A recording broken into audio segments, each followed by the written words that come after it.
Hello and welcome to a Bergkamp Wonderland, an Arsenal podcast. I'm Gimli, and tonight my guests are, first up, he's my favourite type of raspberry. It's Danny the GF. You tit. Oh, I'm not happy. My invisibility cloak's been stolen. Oh my God, wasn't that just the best tweet ever? No, get It on with was, it. it was brilliant. It's horrible. Next up, our man behind the numbers, Park Fife. Good It's Andrew. afternoon. How you doing? I'm not too bad, how are you? Yeah, very well, thank you. You enjoying the cold weather? I am, but when I spend the night with you, it always warms me up, sweetheart. Oh, it's like a hug. It's like a big man hug from the valleys. Well, I'll be wearing it with pleasure tonight. Oh, wear you like a hat. Next up, resident Wenger lover, it's Mark King. Evening all. It's How we nice to doing? hear your dulcet tones back on the podcast once again.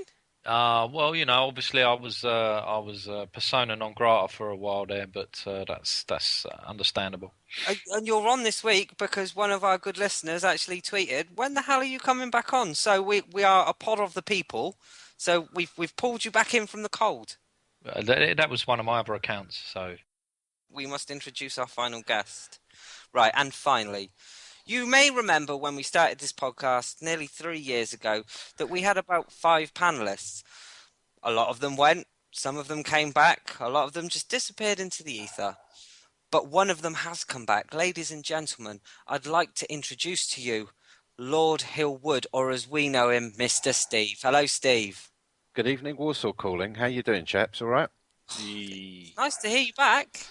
Well, it was nice to be back. Now I no longer work for state media out here. I've got the freedom to do what I like again, so I can appear at now and again. So exactly. So, ladies and gentlemen, we might be hearing a little bit more of Steve in the future. So watch this space. Right, Danny, as we always do, we will head over to you first of all for a loan watch and some scores across the board. Righty-ho, so the right document is this one. Scores across the board. Under 18, Arsenal under 18s 5, Swansea under 18s 2. Eddie Nikita got 2, Yassin Fortune, Reece Nelson and Vlad Dragomir all scored headers, and they were the last 3 goals. We're now 6th in Division 1, I think we're in that, on 29 points, 1 point outside of the Championship group game, who then the top 4 go through to decide who's the champion. Stupid system, I don't like it. Under 21s, West Brom 1, Arsenal 1, Chris Willock got the goal. We're now second, 2 points behind the leaders, Derby County, with 2 games in hand. That's a bit special. Right, we've got some FA Cup games here, so I'll try and get through this as quick as possible. Carl Jenkinson, they played Wolves, beat them 1-0 in the FA Cup, and according to Soccerway, he played at defensive midfield. But Soccerway are idiots, so he probably didn't. And they went to Bournemouth in the Premier League, 1-3-1. Jenkinson came on at right back after 61 minutes. So far this season, 18 games, scored 2, 3 yellows and 1 red card. Serge Gnabry, the invisible man, West Brom drew 2-2 at Bristol City in the FA Cup, no Serge.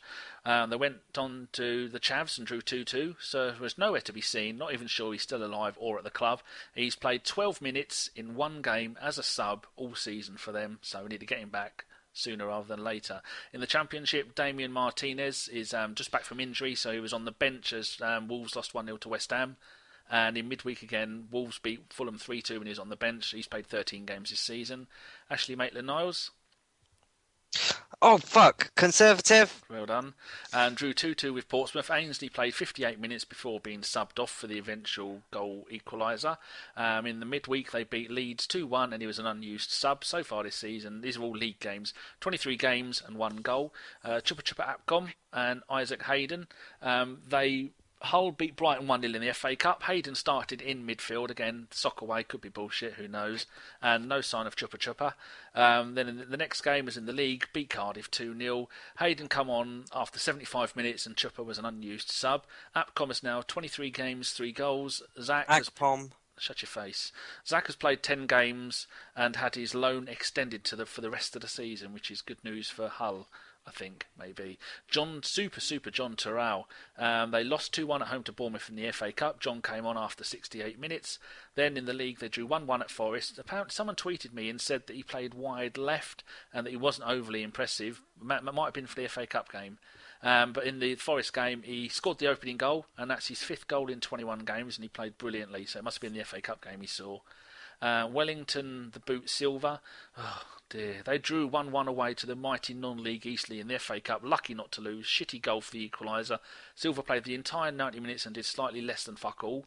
Next, they lost 3-2 away at Sheffield Wednesday in the Championship, and he was started and subbed off after 91 minutes, getting ready for the time if he does come back to Arsenal, where he's going to be playing 1 or 2 minutes at a time, if any. No, I think they'll just get rid of him. And he did fuck all in that game again. He's had 1 goal in 12 games. Now, terrible. Irish legend Stephen O'Connor, York City, they haven't played a game since the 2nd of January. I think it's all 6 foot underwater over there. Unless you bring your snorkel, you're not getting a game. Washek Szczesny, I've said that. I don't know why I say it like that. Szczesny, there you go. He played Labour. He played in the 1-1 draw at home to AC Milan. Roma are now 5th in Serie A, and they've had 1 win in 7 Serie A games, all of which he's been in goal for, I think. So they're having but they have been fighting Inter Milan at the top for quite a while. He's played 15 of their 19 Serie A games and letting in 15 goals. That's 1 a game. Off to Holland. Yaya Sano goals. They have not played since the 20th of December, but they're back this weekend. They played Johan Giroux's Hamburg, and they played him in a friendly recently, and they won 3-1, and he was nowhere to be seen. Good news, Gideon Zelalem. No. He's had his loan extended at Rangers for the rest of the season. Yabba-doo. No. He is back and he started for Rangers as they beat the mighty Cowdenbeath 5-1. He only played for the first 62 minutes, by which time they're 4-1 up, and he has now played 16 League and Cup games and has 8 assists in all competitions.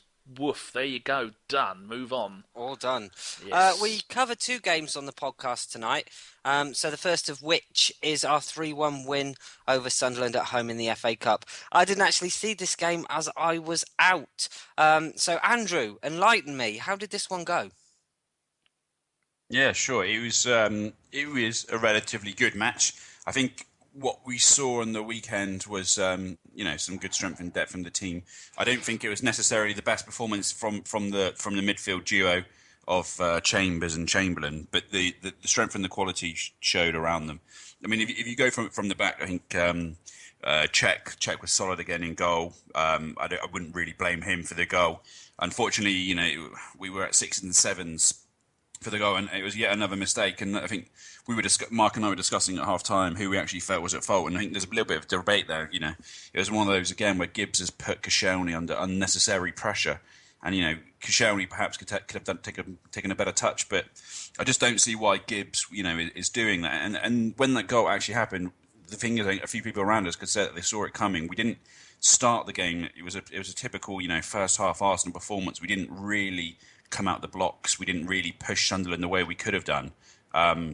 And we were inviting too much pressure by not attacking them with the venom that we know we're capable of.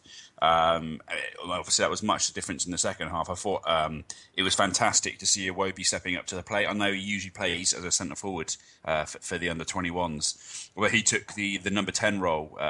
He took Ozil's role, and it was big boots to fill.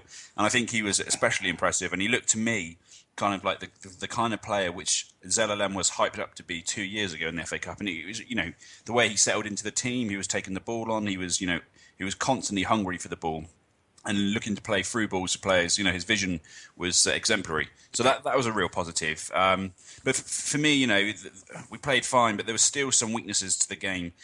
Things like Sunderland had 2 very good chances in the second half from head to headers. One hit the crossbar, and I believe the other was put well over the bar in the end. But it was kind of the same as what we saw, and then we're going to come on to Liverpool.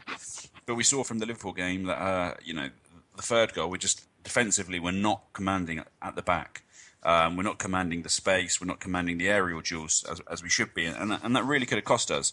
I think what we saw was another great performance from Joel Campbell. He took his goal extremely well, and the kind of the partnership he's developing with Bellerin down that right hand side is pretty formidable.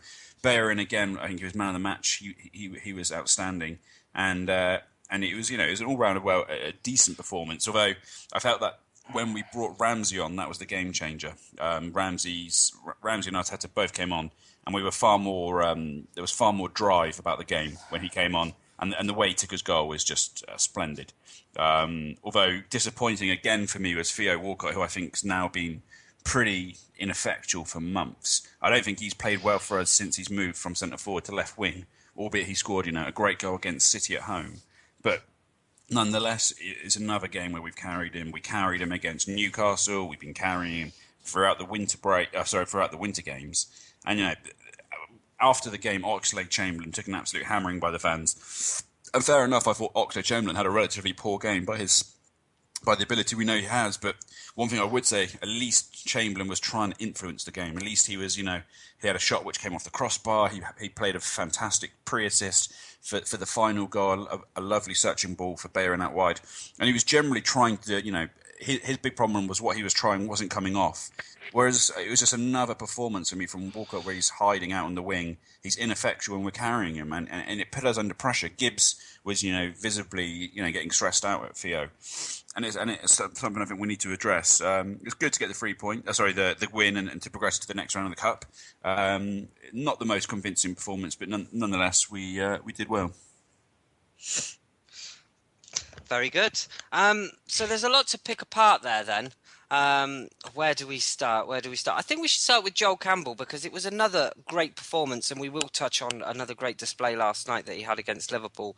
But Steve, he's had a lot of critics over his time, but in the last couple of months, he's really outshone the rest of the team, hasn't he? I think it's his work rate. I think also it's the fact that he seems to be reproducing the form that he's shown for his national side. For Arsenal now, he's had a run of games. He's got confidence, and you can see that when you look at the other players in the team, they want to give him the ball. They trust him. He's part of the team. I have to say, you can't always say that for Walcott. By contrast, I think Andrew picked a very interesting point there. If you look at the relationship between Bellerin and between Campbell, where Bellerin knows that Campbell's always got his back, that even if Campbell's 50 yards away, he's going to give everything he's got, bust his lungs to get there to rescue him. That makes Bellerin feel comfortable about attacking more, about going forward a bit more and pressing people high up, knowing he's got Campbell backing him up. On the other side, if you're Gibbs or you're Nacho Monreal, you've got basically, as Andrew said, someone lurking around, basically hiding in midfield. Walcott's very inconsistent. I know that Chamberlain's been pelted, but for me, Walcott should be getting more pelters because he's $100,000 a week player. But one thing shines out, and that's at the end of the day, Campbell's made that space his. And I think when Alexis comes back, there's only one choice to the bench, and his name begins with T. And Mark, I saw a tweet this week that said Joel Campbell was the Coquelin of this season. Do you agree? I think, yeah, I mean, I can understand why someone would say that because he's sort of, he's been there from the start. It's the only difference. He's been there from the start, but he's had to wait a long time for his opportunity. They've been quite limited at first, whereas Coquelin just basically got slung in because we had no other option. But I can see why people would say that. Yeah, I mean, the other day it struck me that I felt that Joel Campbell was pretty much our Christopher Wray from the '98 season. He's not as good as the top players in the squad, but you know what, he'll come in and what he will give you is he'll give you 100%. He's a little bit chaotic, so I don't think defenders can read him very well. He hasn't got one particular style, whereas I think Theo can be a bit readable. So I think he causes a lot of chaos because he'll do everything. And that he's getting really good is those little slide rule passes that he's playing between the line for a runner. The one for Theo last night, I mean, it was an excellent run for Theo, digging him out, but it was an excellent run, but the ball was perfect. And Giroud should have got his goal, but that's another story. But so I can see why people would say that. But I'm looking at him like Chris Wray. He come in and for half a season he scored some vital goals. A couple of 1-0 wins that we got through him. I think he won the semi against Wolves as well. And I'm hoping that Joel is going to do that. Following Stingray's footsteps and lead us to glory. It's a very good point. Danny, we'll come to you next and we will continue on Joel Campbell. Before we started, you had some stats on him, on how he's done this season. Have you still got them up? Stats for this season? No, what I said the stats for the last 4 games for Arsenal because we've We've won 3 and drawn 1. And so for the first assists, Giroud's got 2, Bellerin 2, Campbell 2, Ramsey, Walcott and Ozil have got 1. Second assist, Ozil, Iwobi, Campbell, Ox, Ramsey, Bellerin. But then you look at things like third assists, Ramsey's got 2, then the Ox, Ozil, Koscielny, Bellerin, Gabriel and Flamini have got 1. But then fourth assist, Ozil's got 2, the Ox has got 2, Giroud's got 2, and Campbell's got 1. So Campbell's been in, and the only thing he hasn't got is a third assist. But for someone who's just come into the team, then to show Walcott and the Ox just what you need to do. People have said he's the Coquelin of 2016. Only got his like fourth or fifth choice, got his chance and grabbed it by the neck and given it a good squeeze, because he is making Walcott and the Ox look like idiots. I mean, I think the Ox has been a little bit hard done by people, because you look at the fact that he's got a couple of fourth assists, a third assist, a second assist, and that pass that he did against, I only saw the highlights of the Sunderland game, but that pinpoint pass from the centre of midfield out to Bellerin on the right hand side, that was a thing of beauty. But I don't know what's going on with the Ox. No. I don't think he's showing enough to deserve a first-team place. And I reckon now that when Sanchez comes back, it's going to be Sanchez left, it's going to be Campbell right, and Theo is going to be backup striker again. So where does that leave the Ox? Maybe the odd game as a substitute? It's not going to be good enough, is it? See, this is where I disagree, and I know it's a question coming up later in the show, but for me, when Alexis Sanchez comes back, I think the one man that you got to take out that team is Theo Walcott. For me, Joel Campbell, he gets back, he puts the tackle in. My only criticism with him at the start of the season was he didn't look like he had the fitness. I don't think he did. I think you're right. No, but I mean, if he wasn't getting the game time, you can understand it. Now he's playing week in, week out, and he's got match sharpness. He really does look like someone that can contribute to the team, and we saw it last night. Some of those little dink passes that he put through, it's Mesut Ozil-esque. We'll move on, and I want to talk about the impact that Aaron Ramsey had when he came on in this game, because as Andrew said in his final analysis, he really did come on and shook things up a bit. So, Steve, we'll go back to you. Where do you see Aaron Ramsey in this team? Because a lot of people are saying that his place is down the right-hand side. Of course, now Joel's made that place his own.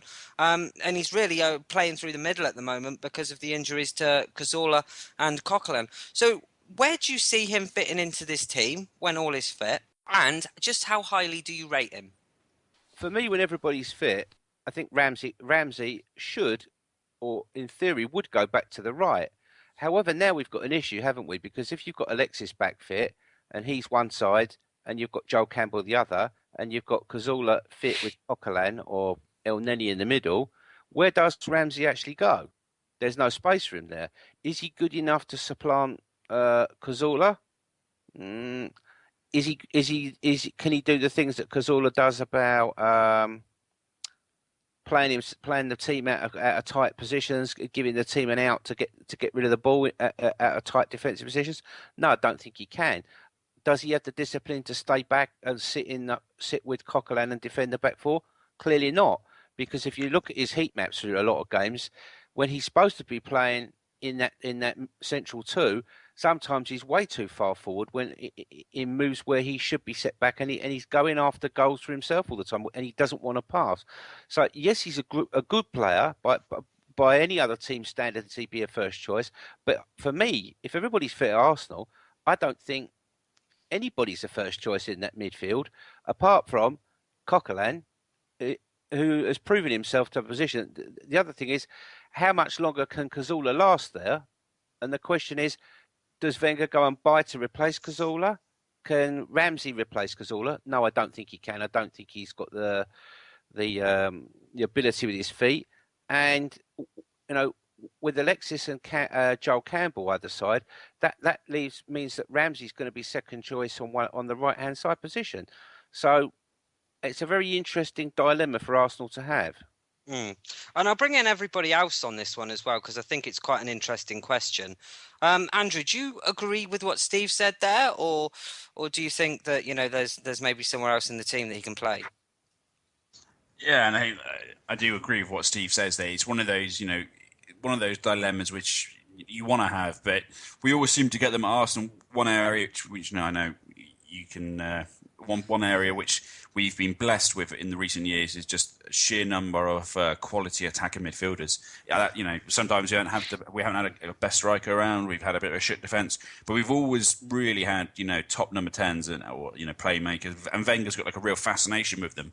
But the problem with with Ramsey and how do you solve a problem like Ramsey is he's almost for me how we were saying is Joel Campbell the new Coquelin, and with Ramsey I'm almost thinking is he the new Samir Nasri, and not on a personal level obviously, but Nasri had that problem where he always had Fabregas in front of him, and he wanted to be the number 10, he wanted to play in the middle, and he was always kind of shoved out wide on the right. And it really, and you could tell, he could play there because he's a talented guy, and Ramsey's clearly very good, but he's not a natural right player. So, do you want to then dilute the tactics of the team by putting him there when you could have Campbell there? Probably not. In the big games, has he got the discipline to hold the ball and hold the midfield like Cafalla has? Probably not. Can he find space with through balls like Ozil can? Again, probably not. And can he break down play like Coquelin can? Probably not. So it's a tough one because we know what he can bring to the team. You've seen him when he is on form; he's electric. I think he completely changed the game on the weekend. He's got a great eye for goal. He's constantly bombarding into the opposition box. There's a little bit of Lampard about his game. So Chelsea had to really rebuild their midfield for Lampard because Lampard couldn't particularly tackle, and his passing range wasn't the best, but he was great at getting into the box, but he was just very ill-disciplined in that sense. And so was Steven Gerrard. But with Ozil as the number 10, we don't really have enough room to accommodate for another player who needs people around them. So whether or not he should be a star, I don't think it should be a guarantee, and we should really be taking into account the opposition we're playing against, whether we can afford to have his discipline there. But do I want to see him marginalised and potentially lose him? No. So I think it's a headache we're going to have to come to a resolution with. I think, as Steve mentioned, Cafalla's legs aren't going to last forever, and neither are Rizicki's. Whether Ramsey's the long-term replacement for that role, I'm not sure. I think it's all very interesting, and as Mark's just put in the box as well, I think you've got to account for when Jack Wilshere comes back. I mean, where do you even fit him? If he's still alive, that is. Mark, I'll come to you on this one as well because I think it'd be interesting. Danny's put in the chat box, Ramsey has 4 goals and 3 assists in 9 games. Santi has 0 in almost 30. That's an interesting stat. Where do you place him? It's really, really difficult. Look, I'm not a big fan of Ramsey in the position he's in at the moment because he's got no discipline. You look at that last night, and again, you've got Flamini running around a lot because he's the only one in midfield because Ramsey disappears everywhere. It's getting to a point where you can't put a leash on Ramsey and inhibit what he wants to do. So you've almost got to either just give him free rein, or you can't put him in the team. Now, he gives our game a lot that we don't get off any other players in the squad. And I think if you had everybody fit, I would probably still go Alexis left and Ramsey right, and have Joel on the bench, to be honest, because Joel could come on for either of them as a sub, for the last 20, 25 minutes of a game and get at fullbacks to give him a rest or if needed. So I don't know, but I don't like him in the middle because he doesn't give us any shape at all and no protection for the 2 centre-halves because Flamini can't do it on his own. Coquelin might get away with it. It'd be nice to see Coquelin and Ramsey together for a bit of an extended period of time to see whether that works. Maybe Coquelin's got enough mobility to cover it that Flamini hasn't quite got. But I don't know. He's the big enigma at the club, I think. And I also, I'm not convinced Ramsey is at Arsenal for the long term from his own personal point of view. I think he sees what Bale's doing. And I think he's got ambitions along the same line. And I know Steve wants to come in, but a quick question to you, Danny. Some of the newspapers, and I know it's rubbish, are quoting that Barcelona might be having a sniff round Aaron Ramsey. If they put in a 40 million bid, would that tempt you? Well, if there's rumours that Ozil's going to sign a new deal, isn't it? Because I know long term Ramsey wants to play in the role that he played that season where he scored 17 goals. That position has been taken up now by Ozil, who is hands and feet and legs and toes above Ramsey. So I think that's going to make, if he does sign the new deal, Ramsey's not going to be overly happy about that because that's a position he wants and he might look elsewhere. But if Ramsey thinks he's going to go to Barcelona and be anything other than a Song or a Vermaelen, then he's deluded. And would I take 40 million?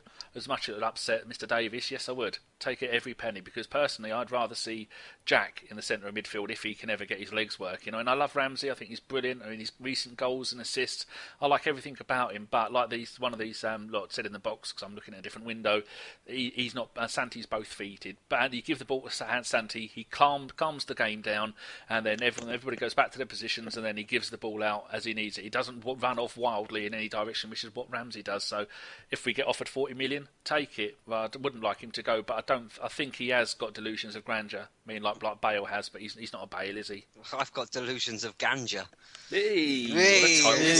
Slip that one in there. Steve, you had a point to make, didn't you? I think it's a very telling comment by Frank Lampard on Sky when he was on there as a guest pundit, that he said that now Ramsey's in the middle where he's wanted to be, that he's actually got to think more about the team and less about getting forward and scoring, getting goals for himself. He's got to pick the moments to know when to go forward and when not to, and the fact that he's got to tame his urges, if you like, and increase his discipline and his tackling. And I think that's a very telling comment by somebody who was very excellent in that role, about arriving in the box at late moments and scuffing or smashing a ball in.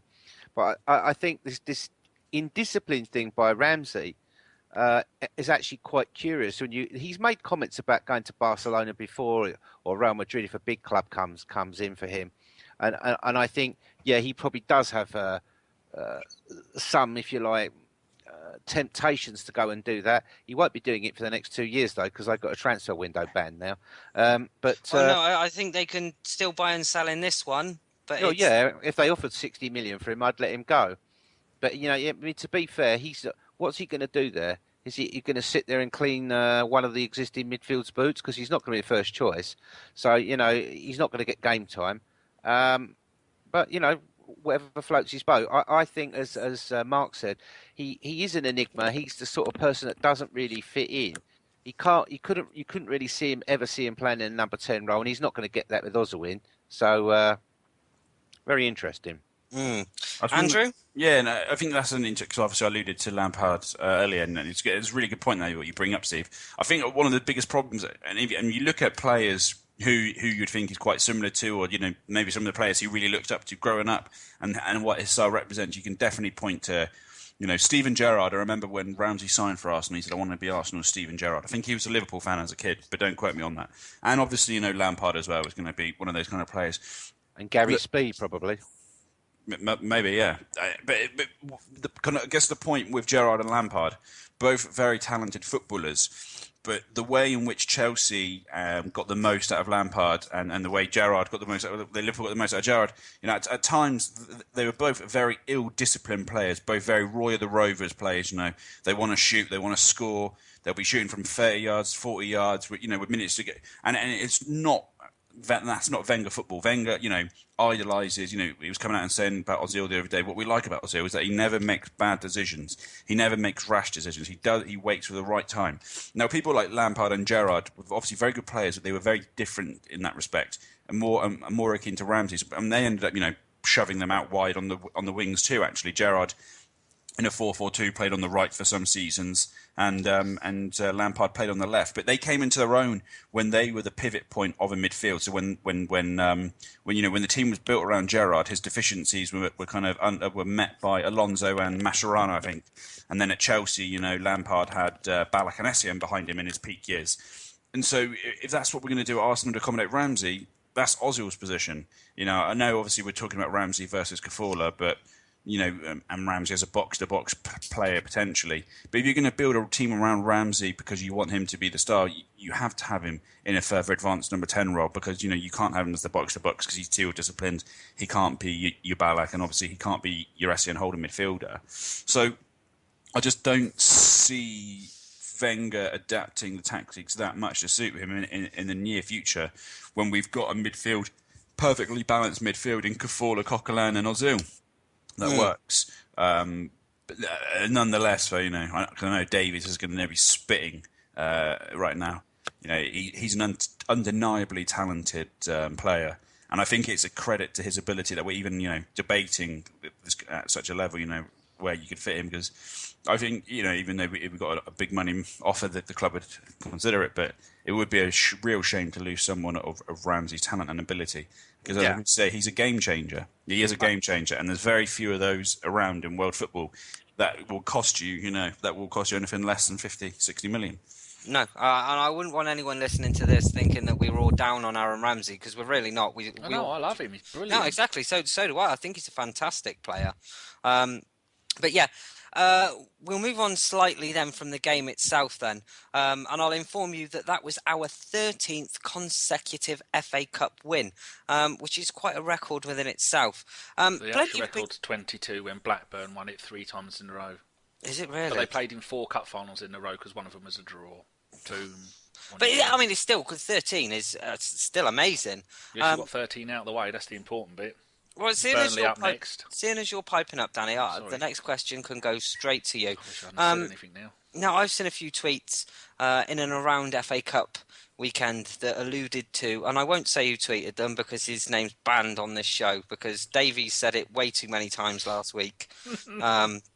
But this particular person, prized Mong, said that the magic of the FA Cup had all but gone. Teams like Liverpool putting out second-rate teams, and it seems like the kind of cup that no one wants to win anymore. Now, I know that that's agenda-driven nonsense, and I wouldn't expect anything more from this fella in particular. But in your opinions, guys, do you think the magic of the FA Cup has gone? I mean, for me, my local club is Oxford United. I'm watching them now. They're 2-0 up. So for me, it's fucking hell yeah. Do you hear me? They're 2-0 up. Are they what? Playing now? Yeah, Millwall. Oh, Oxford 2-0 up against Millwall, Kate. Yes. It shows you how much of a fan I am. But no, Oxford is where I grew up, and they are my local club. So I've always kind of, always kept an eye to their results. Peterborough United, they play the winners of West Brom or Bristol City. And when we finish with the denizens of backwaters of the UK, can we get back to the fucking point? Yes. So basically, Danny, yes. For you, has the magic of the FA Cup gone? No, but they could make things a little bit easy. Like the bin dippers, they had to go down to Exeter on a Friday night. And the replay, when the replays are up, yet again, they're showing Liverpool Exeter. We've seen it once, don't need to see it again. Some of the big teams got away with murder, like Bolton shouldn't have equalised against Eastleigh. The N17 scum had a penalty against Leicester they should never have had. So the big teams are still occasionally getting the rub of the green, which I don't like to see. There should be more little teams. And I don't like the fact that you were seeing Premier League teams in the FA Cup on TV, and we see them in the Premier League all the time. The FA Cup is about the little teams. I want to see them try their best to beat the big teams, and far too often they're saying shitty. Who wants to see Chelsea? I think it was Stockport they played and beat them 2-0.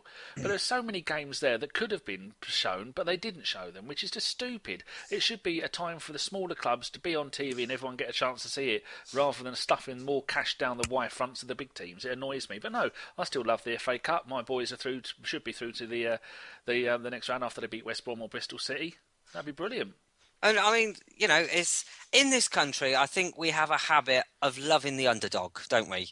And it's a trophy that it springs up surprises. I wouldn't say every single round, but every single year. I know Steve and Mark want to come in on this, but Steve, I'll go to you first.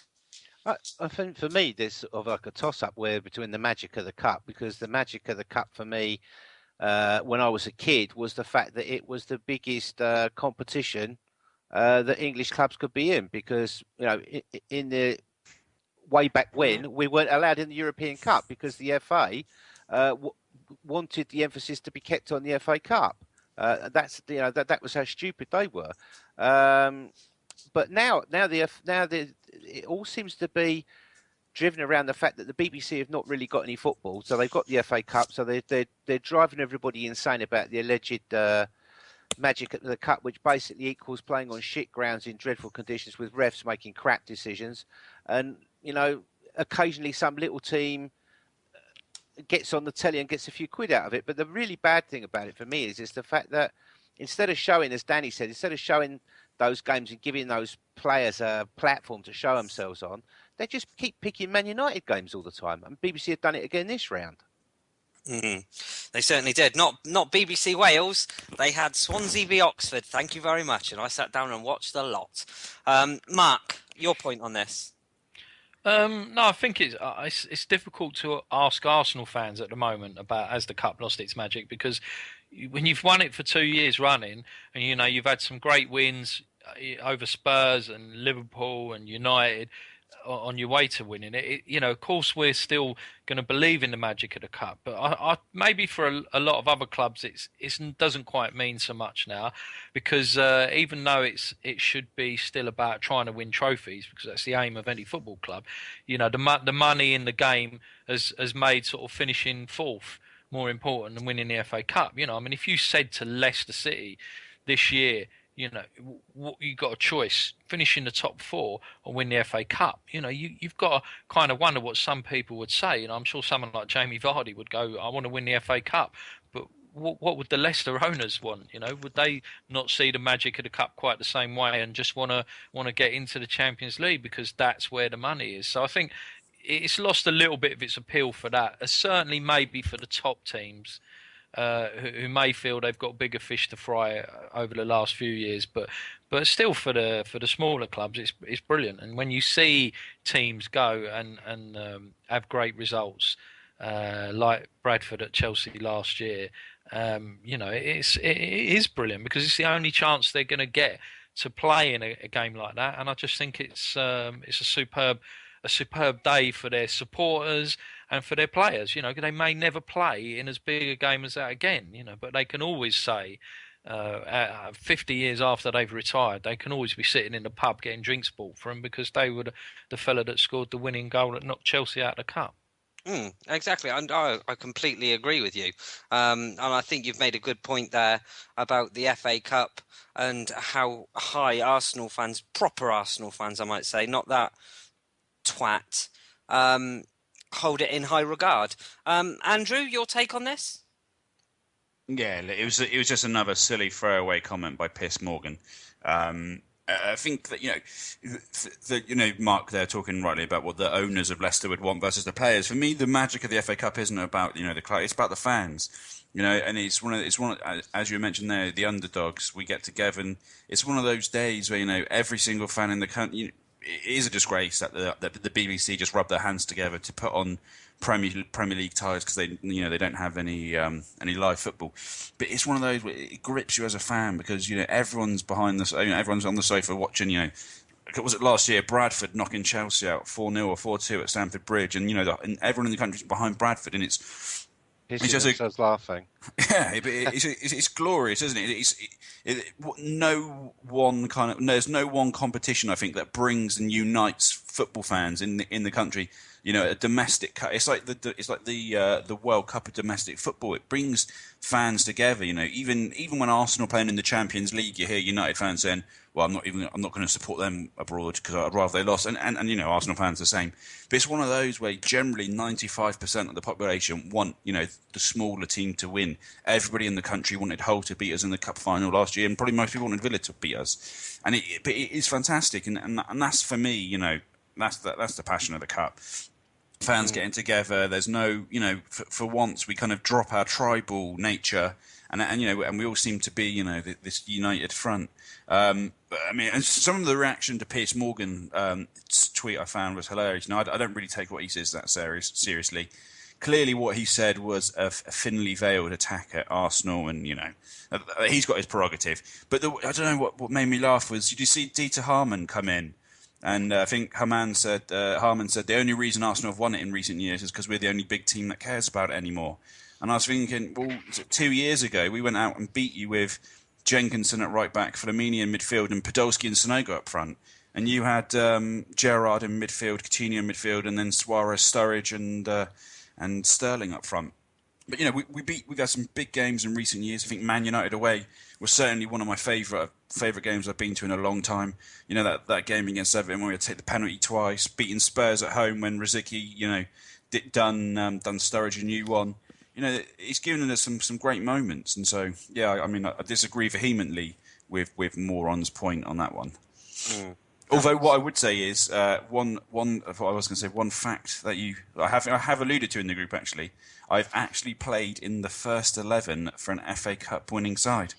Have you? I have. Go on. So, Who? I don't. Well, it's a bit embarrassing to say, but No, go on. The Eton Old Boys. So. Oh my God! The Eton Old Boys. Do you get bummed? You get bummed at half time by David Cameron. Oh, sorry, no, he only uses pigs, doesn't he? Yeah, no, I was a ringer, so I didn't actually go. Your comedy gold, a ringer. Yeah, so I was played in holding midfield for Eton Old Boys. So there you go. FA Cup winning side. So. Wow, that's definitely one to tell the grandkids, eh, Fife? And oddly, our very own Jeff Arsenal played in the original time when they won the FA Cup. Back in 1802. Yes. Not many people realise it's actually that old. He is. So, the final bit of this segment then is, of course, the draw was made on Monday, and we drew Burnley at home. So, can anyone see this being a problem? I know Sheffield United, you shouldn't necessarily call it a given as through to the next round. But Burnley, Danny, it's a good result, isn't it? Well, it certainly is. They've got a decent manager. It's one of the few teams to get relegated from the Premier League and still keep their manager. He's not someone you'd have argued with as a player, and you're definitely not going to argue with him as a manager. Just looking, they are fourth in the Championship. They're only 5 points away from automatic promotion, along with Derby, Hull and Middlesbrough. They are probably one of the four teams that looks like they're probably going to go up. For me, it's going to be Middlesbrough and Derby that get promoted. Yeah, but Burnley, decent team, decent players, decent manager, but they won't give a shit about the cup, will they? For them, it's all about getting in the Premier League and getting £50 million a season rather than winning, £4 or £5 million for winning the FA Cup. Yeah, they're never going to win it. No, I agree. Anybody else got any more points to make on Burnley? Well, that sounds like a resounding no. Actually, one thing I will mention is the reaction on Twitter. It was no debate, but in terms of before the draw, before Champions League draws or the cup draw, what's your guys' feeling? How do you guys think and feel? Because I'm sat there and I'm hoping for a big team. Well, I'm not hoping for a big team, but I'm thinking if we get a Chelsea, a City, United. Actually, it doesn't bother me. I think one of the, as I mentioned before, in the last 2 years, we've beaten Spurs, Everton, Liverpool, and United, all in relatively early rounds, and they've been some of the best games and atmospheres I've been to. So for me, I don't really understand this kind of I want to play a non-league side who we can easily humiliate with our under-15s kind of mentality. I love the big game atmosphere, and so. If we don't get a big team, it's not the end of the world. But if we get one at the same time, it's not. But what are you guys thinking? Because I think this is something that divides the fan group, and you see it in the Champions League as well. But I would rather beat the big teams, than get to Wembley and get stuffed by one of them. I don't know what you guys think. I agree with what you're saying. I think there's two ways of looking at it. When you want a good game and a decent atmosphere, you want a big club.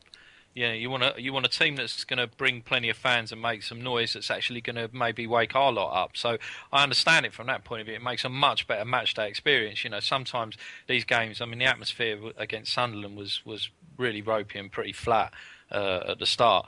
On the other hand, you sort of think, you want to get further in the competition. People want to go to Wembley again. So it's kind of like maybe wanting to just take that safer route, perhaps. Yeah, but I think we've proven we can beat those sides on our day. Dare I say, we're the best cup team in the land. Bill, who would you have wanted at home or away out of all the teams that qualify? Personally, I'd like to have seen Arsenal go to Peterborough. I wouldn't have minded Arsenal Oxford just because, lovely, isn't it? It is. Who would you have wanted, Mr. Fife? Spurs at home. How about you, Steve? I'd rather have had a crap easy team and get through to the next round, because I'm looking at the fact that we've got a lot of hideous fixtures building up, and we need to have a game where we can put out a lesser team, win, go through to the next round and not have to worry about the FA Cup for a while, because we've got Stoke, Man United, Barcelona and all sorts of other unpleasantness coming up shortly. So I would look at it like that. I mean, I can understand, you want to play the big teams. Yeah, I'd like to get Chelsea in the semi-final and smash the shit out of them. I'd like to end Spurs' season for them. But at the end of the day, I think at the moment we've got bigger things in our sights than just the FA Cup. But it's nice to be progressing in it. So getting an easy draw and a home tie is cool. How about you, Mark? I'm with Steve actually at the moment. I think at this point of the season, while the squad is still fairly stretched, a home game against a championship team, albeit a very good championship team, who shouldn't be taken lightly, I think does give us an opportunity to give a couple of players a rest in a busy period. So yeah, I agree with that completely.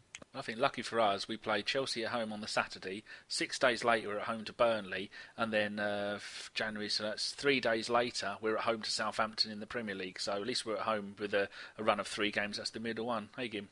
No, very true. Right then, I'll knock that on the head and we'll move on to the next segment of our podcast, which is, of course, the 3-3 blockbuster at Liverpool last night. Mark, we'll go to you on this one for your take on the game. It was a funny game of football. I mean, it got to the point where it was like watching an under-9s match because there was no structure to it. There was no tactical discipline. It just seemed like, well, you have a go and then we'll have a go and then we'll have a go back and then you can have another go. It was like two punch-drunk boxers in the ring at Victoria Fair in the old showground days, trying to knock shit out of each other and see which one could last the longest. I couldn't understand it. I mean, and at the end of the game, what made me laugh was them all going, it's an absolutely phenomenal game of football, brilliant advert for the Premier League. Well, it is, but, I guarantee most people watching all around the world are probably thinking, fucking hell, they haven't got a clue. No wonder their national team is shit, because this is what they're used to. It's just 100 miles an hour, fully committed, ferocious fucking nonsense. There's no... You watch it and it's bizarre. But it was great to watch, and I'm sure that any neutral watching that would have thought, what a great game of football. But I mean, from our point of view, it's just the end of the game. I mean, I'm disappointed in how we started, and again disappointed in how we finished the game. And I'm sure we'll come to the reasons for that in a short while. But absolutely gutted to have lost that game, and not because we were winning with 2 minutes to go. I'm just gutted to have lost that game because they were there for the taking. If we'd have all turned up and played, rather than only 4 or 5 of the team turning up and playing to their best, and the others were carried a bit. To be fair. Yeah, very true. I think the most important thing is just the way we started. From watching the game, we looked, a couple of gears behind Liverpool. We were very slow defensively. We were poor, and it really took the Ramsey goal to kind of spark us into life. But from that moment onwards, the game was just back and forth. It was a real entertaining game, but I wish Arsenal weren't involved in it, just because you knew it had draw written all over it. I'm surprised, that they didn't have to give Liverpool about 10 minutes of stoppage time, play 18, and then score in the final minute of that. But Steve, did it concern you just how slowly we did start yesterday? Yeah, it did, and I think that there's a lot of what Mark said about the harem scarum business of like being too half concussed amateur fighters trying to bludgeon each other out to death in a ring is a very fair analogy, and there's a reason for that because we touched on it earlier on. If you've got Walcott consistently not defending his man and drifting into midfield where he's not supposed to be, and you've got Ramsey doing the same, not staying back where he's supposed to be, drifting up the pitch where he shouldn't be, you're leaving huge amounts of space everywhere. You're not protecting your back four. So that means every time somebody loses the ball when you're in attack, straight away, that becomes a counter-attack with an unprotected back four almost. Well, you've got Flamini who's got, he doesn't have the engine to cover the ground to get back. And at times you could see that Arsenal as well weren't using their brain to relieve the pressure. One of the goals where Walcott got caught trying to dribble out of his area when he should have just put the ball out, up the pitch or out of play to relieve the pressure, take the pressure off the defence, regroup, reform, get your shape and go again. He did what I call now an Oxlade-Chamberlain moment.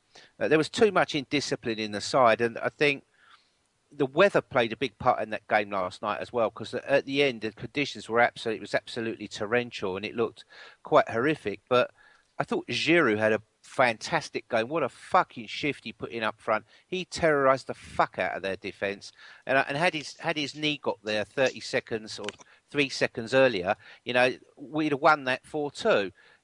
But I think we didn't help ourselves. Yeah, we got unlucky, a double rebound off of Joel Campbell for their first goal. But at the end of the day, I can look at this game in two ways. I'm gutted that we lost 2 points, but I'm also of the mind that, in fact, 2 years ago we'd probably got spanked in that game 4-0 because we wouldn't have had the bottle to go back and get those goals back. I just think it all comes down to the factor of several things. The Walcott situation where we're still carrying him. He's not defending the bloke behind him. We're paying for not getting Coquelin, someone to compete with earlier in the summer. And, we didn't take the chances we made, and we made stupid defensive errors. Very true. I think you've alluded to something that I think is quite important and that I think is worth talking about, and we'll go to Andrew. Steve spoke about the character and having the bottle to come back from your 1-0 or your 2-1. Andrew, this is pretty much unlike not any Arsenal team we've ever seen before, but the Arsenal team of the last 5-6 years. We haven't seen that kind of bottle against the bigger teams, have we? No, I think the Liverpool game for Arsenal is a real anomaly. For me, and I was saying it before on the pod, in the group today, Arsenal and Liverpool, for me, in the last 20 or in the Wenger era, has been the most consistently exciting game in English football. And I 100% believe that.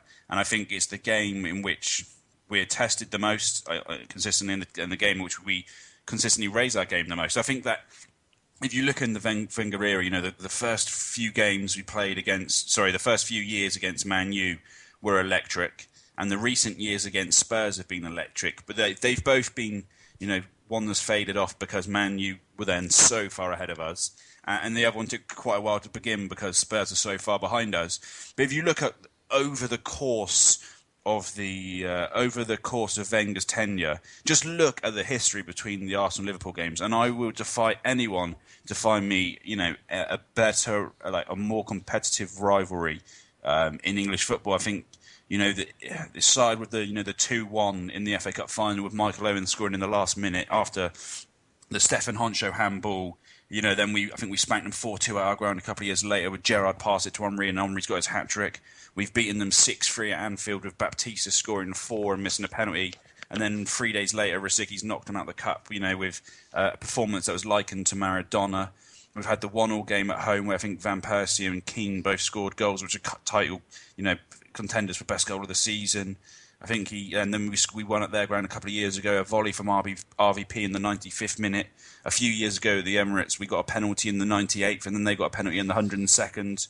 I think there was a huge bust-up when Bronkhorst was sent off there years ago when he didn't die, but he got sent off and then we still won anyway.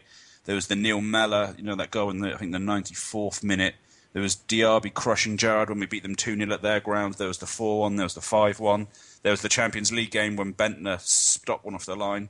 And then there was the Champions League game after when Theo did that amazing run. There was the Arshavin 4-all show. I don't think there's a game which has ever tested Wenger more consistently than Liverpool. And we tend to raise our game to be fair against them. And I think the way we performed last night was good. I think, as Mark says, it was pretty ill-disciplined. I think you can point to Ramsey for some of that, especially Walcott. He's gone missing yet again in a big game. He's gone missing in a big game, let alone he goes missing in every game. I thought Campbell was excellent. Giroud, okay, he could have done much better with the ball. I'm criticising Theo, but that cross was brilliant for him. And he could have done better, but nonetheless, he was excellent again as our focal point up front. But I felt that Liverpool game plan was also solid. They came out, and Klopp had been talking a lot in the week about how to win against Arsenal. They're not going to try and have a lot of the ball to dominate us, and he never did. Klopp and Wenger, I think Arsenal fans are a little bit obsessed with Klopp, and it's becoming a little bit silly. I know you've got the whole AKB and Wob thing going on, and some fans want to criticise him, and some fans want to praise him for whatever reason. But the thing about Klopp is, he's won games against Wenger. Wenger's won games against him. But Klopp, when he gets success, he does it through high pressing against Wenger. I think Klopp's teams of his always pressed really high up the field against Wenger. And we saw Liverpool came out of the blocks last night. That first goal, we all turned around and said to each other, well, we saw that coming. And then we equalised. And minutes later, again, Theo's lost the ball on the edge of the area. They're pressing us high up the field. Klopp, why is it Klopp can get this success against Wenger? We never seem to work out how to defend against a team. How do we stop teams that press high against us having this kind of success? And I wouldn't want to discredit our performance too much, but our first 2 goals kind of came out of nowhere. We didn't really threaten them that much in the first half. We got the 2 goals and that was great. And I'm not going to discredit that, but you felt in the first half Liverpool were the dangerous side of the 2, and they could feel a little bit aggrieved going in at half time, with it being 2-2. It was really end-to-end stuff, albeit ill-disciplined, as the other guys have said. And then the second half, we've taken the game, the excellent finish by Giroud. We've had a couple of other chances, and I think, we're all in the group saying, Raj, Chris and I, saying we really need a fourth here. We really, really need a fourth here. You just can't trust us, and yet again, Liverpool have hit us in the last minute. I think there was a stat today which said, since the start of the Premier League, no fixture in English football has had as many last minute or extra time goals as Arsenal Liverpool. And obviously that forgets one very important last minute goal just before the Premier League began. But we've relapsed. We've lapsed our concentration again there. We've let Benteke win that header. Similar to what I was saying against Sunderland. Why have we let McFadden win 2 headers in the Sunderland game? We let Benteke win that header, and maybe we could have been closer to Joe Allen on the shot.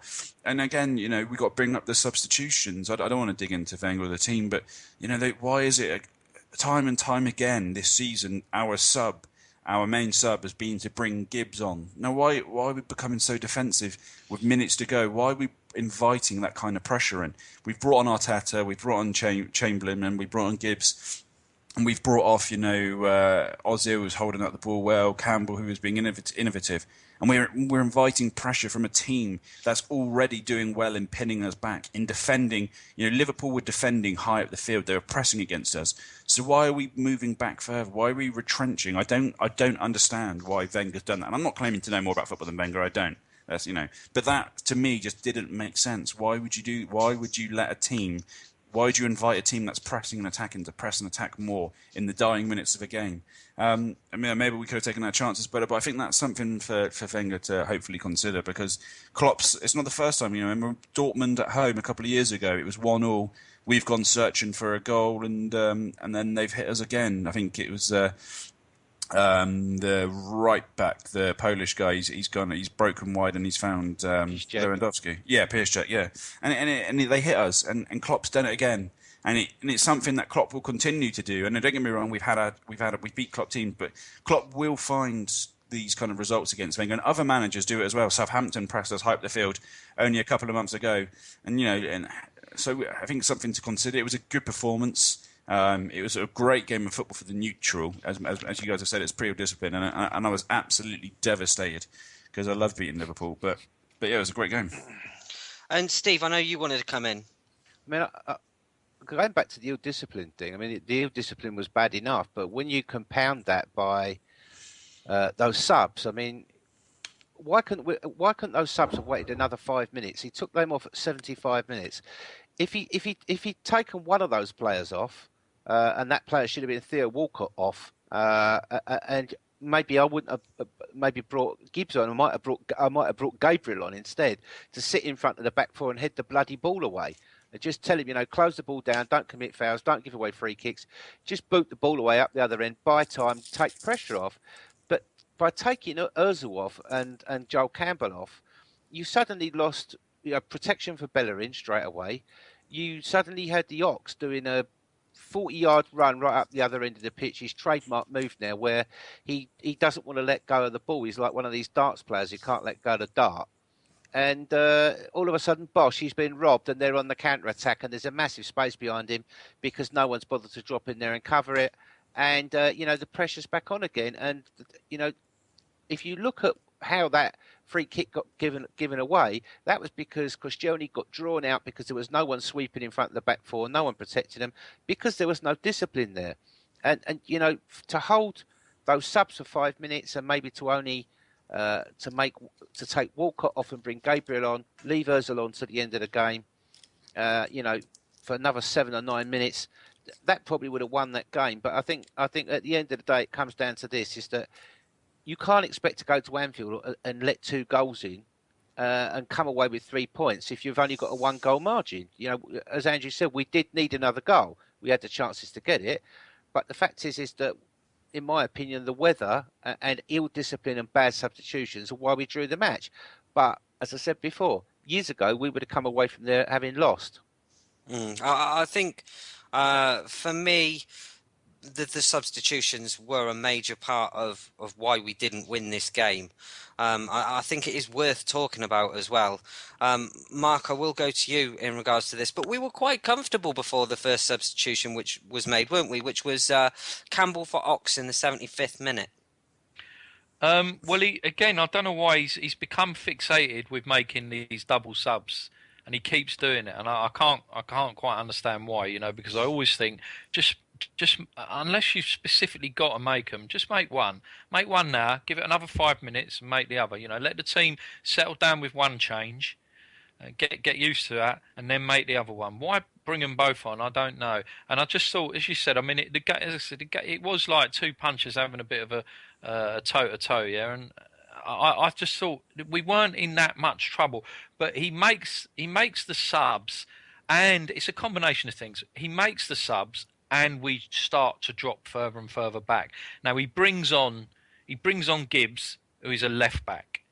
Yeah, so Gibbs is not going to do what Joel Campbell or Theo Walcott were doing, because it's not in his nature. I don't give a shit about the fact that he was a left winger as a kid. That don't matter. He's been a left back for many years. So you bring him on. His natural affinity is to defend. Now it worked once bringing him on against Spurs. Thank fuck it did, but it worked once. But now he just seems to think it's the answer to everything. And I know people will say, well, he's got no one else. Well, my answer to that would be, whose fault is that? He brings on Ox, who is not going through the greatest period of form. And when you want to get someone to hold the ball, he's probably not the lad to do it. What I like about Ox is he'll get the ball and he'll try and get forward. So if he is going to lose the ball, at least he'll lose the ball further up the pitch. But at the moment he's going to lose the ball. He broke away last night. He had a couple of options. He ignored them and got tackled, and they broke on us. And then the last one, I mean, I know people will just think it's because I fucking hate Arteta with a vengeance, which I'll happily admit to. But I just can't see why he brings Arteta on. Arteta contributed nothing to our performance when he brought him on, even though it was only for 4 or 5 minutes. Why Ozil? He cracks me up with Ozil. In the games where he can give Ozil a rest, games that are dead and buried, over, because we've either lost them badly or we're well ahead, he leaves him on. And in the big games where it's tight, he takes him off. He took him off against City when we were 2-0 up. And lo and behold, they get back to 2-1 and it's twitchy bum time. Last night, you want Ozil on the pitch because you give Ozil the ball. Ozil will hold that ball up. He'll hold 3 or 4 players off and he'll get something out of it. Or if he is he's got the ball and you've got someone breaking, he's the one player in the team who can make that pass to that player who's breaking. But he takes him off and he brings on Arteta and he gives us nothing. You watch him for the goal, the equaliser. Watch what he's doing, because I don't fucking have a clue what he's doing. The goal was just an all-round clusterfuck from the team who just didn't know what they were doing. Ramsey charges out. Ramsey and Arteta are standing with Joe Allen, and they lose him. The ball goes out to Sacco, then back to whoever it was who crossed it. Ramsey starts charging out towards the centre half a point where the guy's got the ball, the guy then knocks the 40-yard ball over. So Ramsey's out of the picture. Arteta doesn't know where he is. Bellerin's out to come in from picking up Sacco to try and get to Allen because no one else is anywhere near him. And people are digging out Bellerin. Well, I'm sorry, the lad's trying to do two or three different things at the same time. The subs and the people he brought on, and the fact that we seem to drop back and back and back and want to hold on is what's cost us that game. And I'm not being funny, but did we not do exactly the same thing last season? Yeah. We're holding on. I think was it 2-1 last year we were winning. We're 2-1 up. We drop back deeper and deeper and deeper, and we get caught at the end, and we never. This is why I have the opinion I have about Wenger, because he does not learn, and he seems to think that he can change the way things happen. Well, they won't, because you never actually change anything you do. Mm. And Danny, we've not heard from you in this. I mean, I was always told growing up and being a football fan that the best line of defence is attack, and it seemed like he made the substitutions with the intention to try and sit on the 3-2, and it didn't work. And as Mark's alluded to already, we've tried this tactic in the past, and again we've ended up being punished. What's your thoughts on the subs? Well, it was a stupid thing to do. You don't take your best player off when he does so much. I mean, he wasn't having the greatest game in the world. I mean, he only got a 6.9 Opta rating, but he was the glue that holds the whole team together. And to take him off and bring on a player who, since his injury, has only played an hour for the under-21s, didn't really do much then, and to bring him on when... Personally, I think you need someone who's going to be a little bit more defending. Chambers has had a good game against Sunderland. I'd have brought Chambers on, because then Chambers can drift into the back four and make a 5 if he wanted to. He can tackle in midfield if he wanted to. And if Bellerin makes any kind of run down the right-hand side now Campbell has gone off, he can fill in there. He'd have been the perfect player. Arteta isn't even a proper defensive player, is he? I know that he's gone from being a creative midfielder to a more tackling midfielder, but there was no need to bring him on. And it's just silly that a player who's not match fit, and he was involved in the mix-up when it come to the goal. I know Koscielny grabbed the bloke on the edge of the box, but if anybody was doing their job in the centre of midfield, Ramsey was probably off wandering around looking for a 1-2 to score for the halfway line. Bless him, that's what he does. And it was just so frustrating that it's 2 years in a row we couldn't do this. I know Raj was saying that if we get a fourth, the game is over. And I was arguing with the pirate last night. It was going, oh, these people, they don't understand football, they don't know what they're talking about. I said, well, if we'd have got a fourth goal, it had all been over. And he says, yeah, we could have been 4-0 down at the beginning of the game. I said, no. We weren't 4-0 down at the beginning of the game, but we were 3-2 up. Now, if we'd have carried on, then the ball wouldn't have been anywhere down there. But where did this all come from? I think Mark said, is Gibbs running down the left-hand side, clueless of what to do, kicked the ball at a Liverpool defender. They ran down the other end. Then they got a free kick, cleared the free kick, and that's where it come from. Just utterly stupid defending from someone who's meant to be a defender. I was just so bloody angry. And then Chris was saying, oh no, well it's a point. We got a point. I said, no, we should have had bloody 3 out of that. I'm so bloody annoyed that yet again, how hard is it to defend? Well, these players, Cech is one of the best goalkeepers in the world. Mertesacker is brilliant. Koscielny is one of the best, touted as one of the best centre-backs in the world. But yet we go and do it yet again, exactly what we did last season, incapable of holding a lead. So whether you want to go and attack to get the fourth goal, or whether you want to defend, I don't care which one you want to do. As long as we don't let in an equalising goal, I don't really give a shit. Everybody should be getting back and doing their job, and they weren't. And it's so annoying because Liverpool are rubbish. They've got nothing to their game. Apart from one fluky goal that maybe Firmino's going to try maybe 20 times and one will go in. Just typical that it goes in against us. But when we're playing against the likes of Fatty Toure and Sarko, who wasn't even facing the right way for most of the game, and their backup left back Moreno? No, he's their first choice left back. Is he? Yeah. I thought they're another left back that was injured. No. Well, you could be right. I don't know. I don't like him. And they got Mongolay in goal, who got a 5.8 because he let in the 3. But it's all that fantastic hard work from twice coming from behind to then being in front and then throwing it all away. And it's so typical of Arsenal. It's so, like Raj said, it's so typical Arsenal-ish to go and bloody do that. And it's the games like this that we'll look back at, along with the shitty defeats that we've had to teams where we should have beaten them. And games like this, we've thrown points away. Oh, it's made me so bloody angry. So there you go. No, it's a fair point. I will allude to the players that had top games yesterday, and that would be Bellerin and Monreal. On the flanks, Campbell and Giroud, I thought they were all top class. Do anybody want to single out anyone for a particularly spectacular performance, Andrew? Last night, spectacular performance. I thought Giroud took his goals well. I think his head would usually drop after that silly miss in years gone by, and so I'd like to give him a bit of praise on that one. So, Steve, would you say that this is a sign of the times that we can actually go away from a draw at Anfield disappointed? Do you think we're now stepping up against the bigger clubs? Yeah, I think it is a sign of the times. I think also as well, if you look at the fact that, we got that result against City, we've had good results against, bigger teams recently, and we've got people missing all the time. And last night, we're playing with most of the game with 10 men, a certain person hiding in midfield half the time. So, and the substitutions were idiotic, but we still got a draw. But, for me, yes, that's definitely 2 points lost. And the only saving grace is that every other team around us seems to be dropping points as well. Although the bonus of the night was the 3 Tottenham fans sat in the pub getting pelters from about 100 Polish Arsenal fans singing "It's happened again" when Leicester scored. But, it won't always be like that. I think, we've got to get Alexis back and get the balance of the team back. I mean, discipline. Mark, do you think we can learn anything from this game and take it into Stoke? Or do we just draw a line under it and say, well, it's a draw, at least we didn't go there and lose?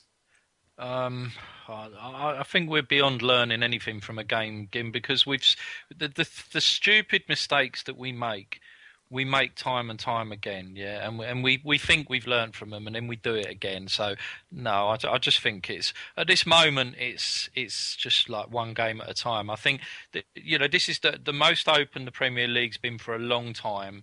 I still think we've got a hell of a chance of winning it. I'd like to see more than El Neni coming in just to give the squad a little bit extra, but we can't keep relying on City fucking this up, because at the moment, don't get me wrong, the City fans will be sitting in a pub in Manchester doing their podcast going, we can't keep relying on Arsenal fucking this up, because that's what it is at the moment. No one is taking charge. No one is trying to push and get a little bit ahead and trying to really get ahead of the game and take advantage of the slips of the other, because we're all slipping. So I don't know. I don't think there's anything to learn. I think it's just move on and just try and not let the fact that it's Stoke away play with the players' minds. Very well put. Danny, that's the games covered. So now we're going to go over to you for the best of the questions from social media. Oh, that's exciting, isn't it? It is. This is the best part of the show.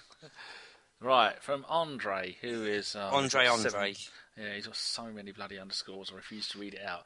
He says, now El Neni... Is it El Neni or El Neni? Yeah, but there's no space between El and Neni, is there? There is. Is there? It depends. There's like 2 different ways of spelling. One is with the space. With a double N. Yeah, and some spell it with a single N. They're just making it up. It's just mad. Dream. He says, what is our most pressing transfer need? Do you see Arsene Wenger addressing it in January? Now, who wants that one to speak up? Well, I mean, he's got this El Neni kid in. It's very. No one can really tell you. Okay, fine. So he had a good game against Spurs when Basel played him in the No Hoper League, and he seems to be someone who's disciplined, sits back, runs box to box, and he's got good passing from what I've seen from a few clips I've seen. But it's all very good, one thing, to suddenly being lobbed into the harem-scarum world of the Premier League, where you're going to get hard challenges and all the rest of it coming in, and the speed of the game and that physicality may well take him by surprise.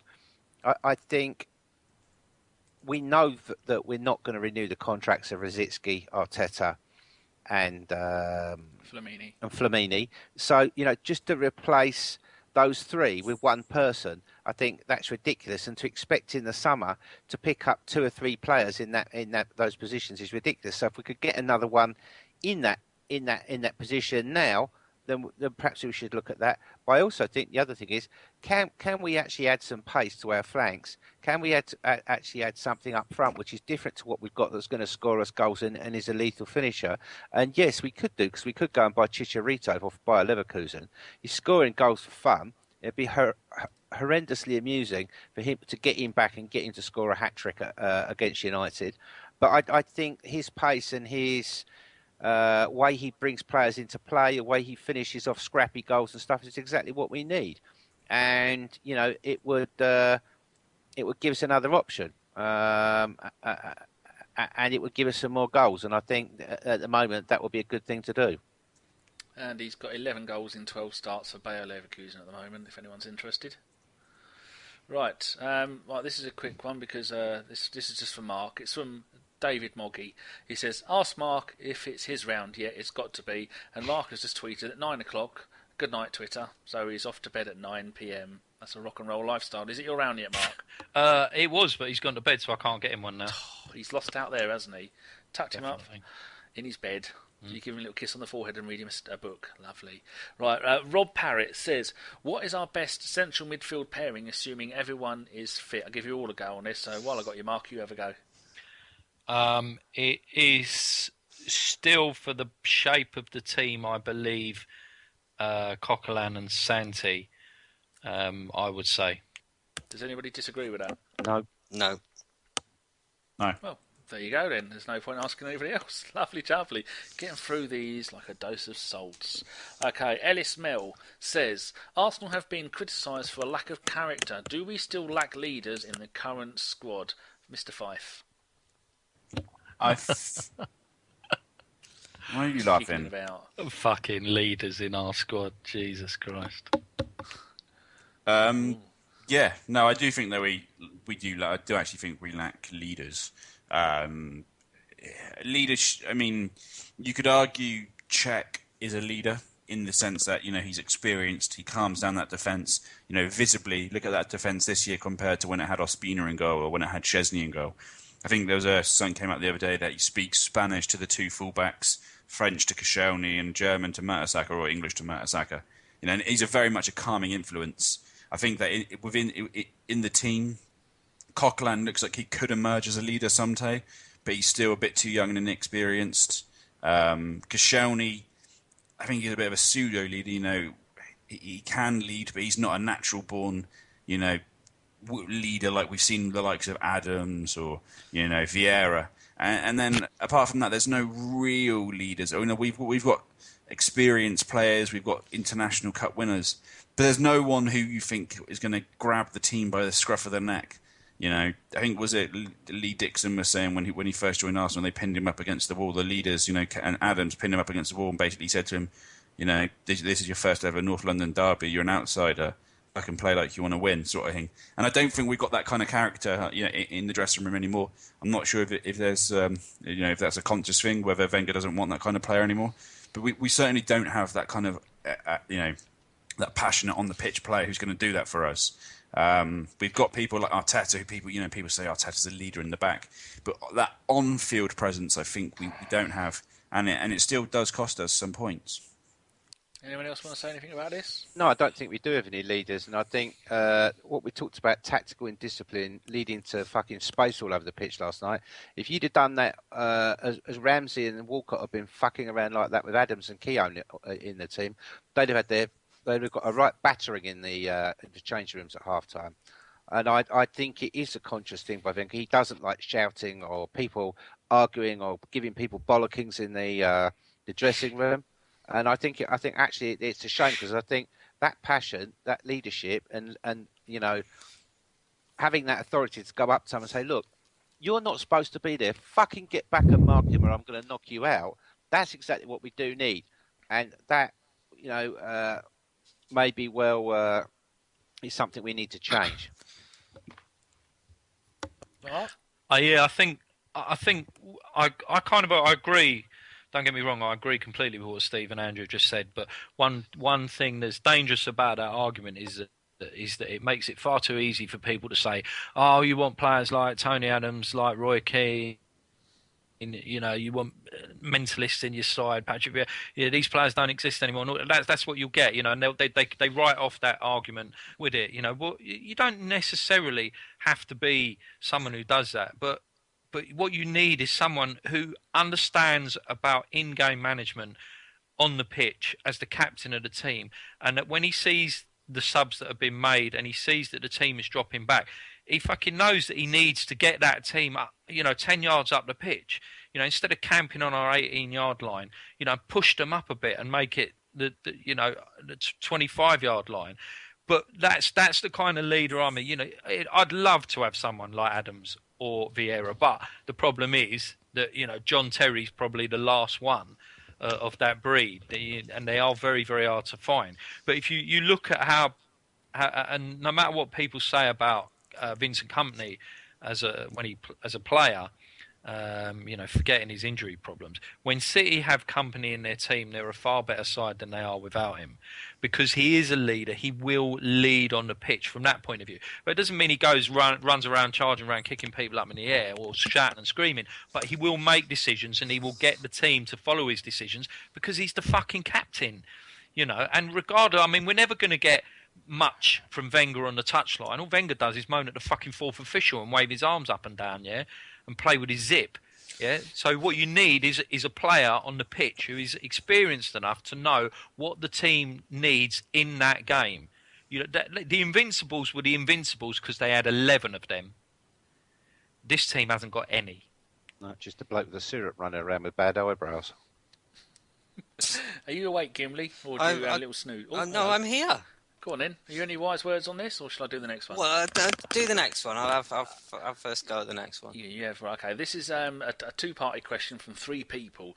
Right, Stephen Neighbour. I'll read this bit, then I'll read the next bit, so don't interrupt yet. Stephen Neighbour. Is Theo offering enough with just his forward play? Seems incapable or just unwilling to contribute anything else, especially when he's on the flanks. Alexis and Joel offer attacking play and work hard. Time to consider an upgrade, and then Parsonnel and Jonathan Lockyer says, if Sanchez was to start against Stoke, who drops from the bench, Walcott or Campbell? Every day of the week for me. At this moment in time, you play someone on form.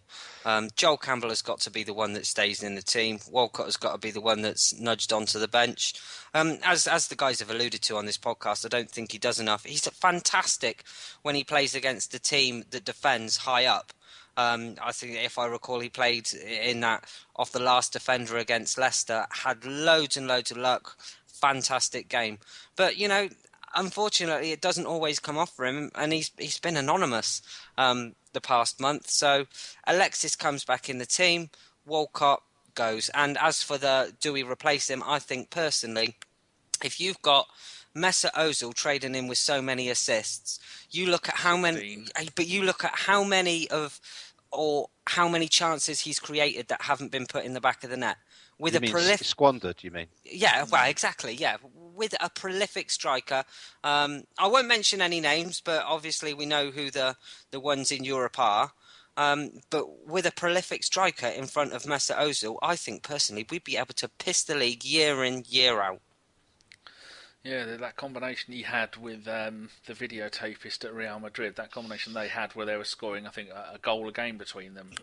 That's something special. Not that we really want him here, the dirty deviant, allegedly. I didn't say his name, did I? I say what I want, the dirty little turd. Right, does anybody disagree that we shouldn't that it should be Sanchez and Campbell on the wings? No. Oh, jolly good. I want to say Stephen Neighbour sometimes tries to touch me at AST meetings. Does he? Is he a dirty boy? He's a very dirty boy. Maybe I thought you were going to say Stephen Naismith then. I was going to say, what the fuck is he doing at AST meetings? No. Well, he's not one of the Evan, isn't it, anymore, is he? Even after a hat-trick. Right, so we got one of our Canadian gooners here. I don't know what this is all about, but I'll give it a go. This is from Toronto Gooner. How does Arsene Wenger not sub on... Oh, this is such North Americanism. Why didn't Wenger bring on Gabriel instead of Arteta when Liverpool are a hoofer ball mode? God, it must be one of the French Canadians. That didn't make any sense. He probably used Google Translate for that. Steve, what do you reckon? What's that all about? I don't know. Steady on. You have the equal opportunities people after us again. Good.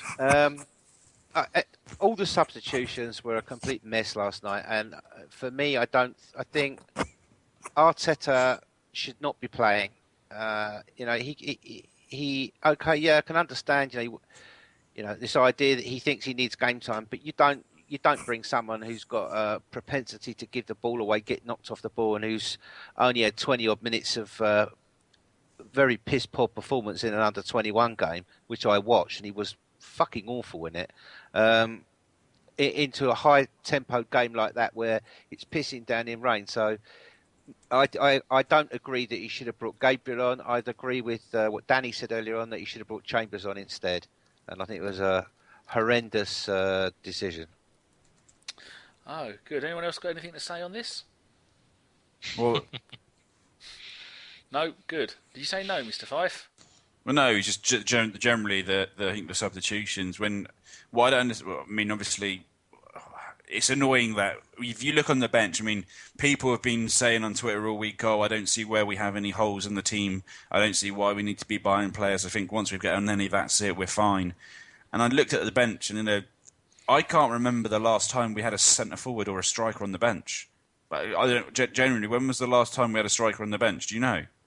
Probably when Giroud was playing and Theo was at the beginning of the season, and then that's only when Theo had only just been considered as a striker. Precisely, we haven't got anyone on the. We haven't got a set, and people are saying that people actually believe this, that there's no deficiencies in the squad, and people are probably shouting Iwobi at the moment, but that doesn't really count. Yeah, he's too young. And people are shouting, "Hallelujah, we've got Welbeck coming back." Well, funnily enough, he got injured last April, and he was going to be back before deadline day, but he wasn't. People are saying we've got all these players who are coming back. Wilshere was coming back. I remember in the summer, Wilshere scored for England and scored 2 wonder goals, and I tweeted a little bit mischievously then, good to see he's now, hitting form at the business end of the season, because you just know he was going to be injured again for the rest of the season, and we're kind of hoping he's going to come back. We're hoping Rosick's going to come back, God bless his soul, and revive our season. Actually, Rosick's the player who if we had an entirely fit squad last night, in that position where we're inviting pressure against a team pressing high against us, the one player I would have brought on above anyone would have been Rosicky, because he just gets the ball and runs at opposition teams, and he just drives. When a team presses you high, I think it was Pep Guardiola, when he was at Barcelona, was talking about how shit scared he is when Barca don't have the ball, because they like to press high and they like to play high. They like to press high because they know they've got weak defense. They're weak defensively. So someone like Rosicky could break through that, and that's what we really miss. But for me, the subs, we're just inviting pressure for a team that was already thriving on the pressure game. That's where they found their success. It just made absolutely no sense, and obviously it doesn't help that we don't have any strikers or forwards on the bench. I think we had Chris Willock on the bench on the weekend. No disrespect to him, but this is where we need to be investing. If you want to win the league, you need that squad depth, and we can't keep relying on these players who, these enigmas who just never are available anymore. And I think me and Mark and I on the last pod I was on, we're talking about it with Dave. About how we really need now to start looking at the injury prone to injury players, because we're carrying them in a squad. We've got a limited number of players. We've got, and we need the options to bring players off the bench. And if we're hoping on Wilshere coming fit or Welbeck coming fit, and we're missing out on big opportunity and missing out on players, then we really need to look into that, because it is harming us. And when you have to bring on Gibbs or Chamberlain, who are just losing the ball left, right, and centre at the minute, and that's your attacking options, well then you might as well shut up shop if you want to win the league, because we need to be bringing on players that are going to change the game for us and be effective. So yeah, I'm still pretty miffed at those subs. Well, you carpenter the shit out of that, didn't you? Right, I can't even remember what the question was. It's so long ago. You are right. Is it Callum Wilcock? Christopher Wilcock was number 59. He was on the bench in the FA Cup, and he would have come on to replace Iwobi, who between them have played about 6 minutes before that game. Gimli's back from his wee-wee. Oh no, went to see dogs. All right, anybody else got any comments on that tweet? Nah. Jolly good. Right. Move along, daddy boy. Yes, indeed. Okay, one here from Jazz says, can we win the league, or does last night prove we're just going to fall short again? And I'll go from left to right. Steve, can we win the league? Yes, if we buy more than El Nanny Nanny Noo, and if we don't, no. Mark? Yeah, of course we can win the league. This league can be won by Arsenal or Manchester City. I'm not sure about anyone else, but we can. But last night shows that we can also throw the fucking chance away out the window all day long. Gimli. Yes, of course we can win the league, but I think a large part of it comes down to the January transfer window, and also injuries have to be kind to us. And Mr. Fife? I think that we'll win the league, but I agree that there's no point in not exploring the January window. I think if you've got an opportunity to reduce risk, then you might as well take it, regardless of what people on Twitter are saying. And I agree with all of you, but we can't keep throwing points away with lower parts of the league teams throwing points away from games and then lose, and then just get games like this when we're ahead. How many times have we been ahead this season and then end up losing points? It's getting bloody annoying. Right then, we just had a DM from someone, and it is from... he hasn't got a name. That's terrible. He says, "Hi Gimli and Danny, a deluded friend of mine who supports Liverpool says Jay Henderson is better than Ozil. Comments please." And that is from @333AFC. Well, Who wants to take that? Personally, I think the first thing he should do is put the crack pipe down. And then I think he needs to assess his life, or perhaps whether football is really the sport for him, because it doesn't sound to me like he knows fuck all about it. He wants to stick to his Dungeons and Dragons, which is his kind of fantasy. Stick to Warhammer, you wankhammer. Anybody else want to comment on that? No, not really. I guarantee that the first player that anybody up there would sign if they thought they even had a chance of signing him will be Ozil. So that actually just rules his comments out. I suggest that he gets his guide dog a bone and sits down and plays with his braille computer. Lovely. Okay, next one from Kurt Ice. One second.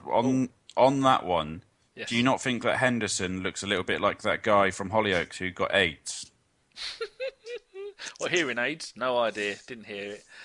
I don't watch Hollyoaks. You mean Steve? I don't watch Hollyoaks either. I just know that there's a guy who, is it the gay guy? Well, Yeah, I don't mean to be homophobic. Yeah, the guy. I Yeah. don't watch it either.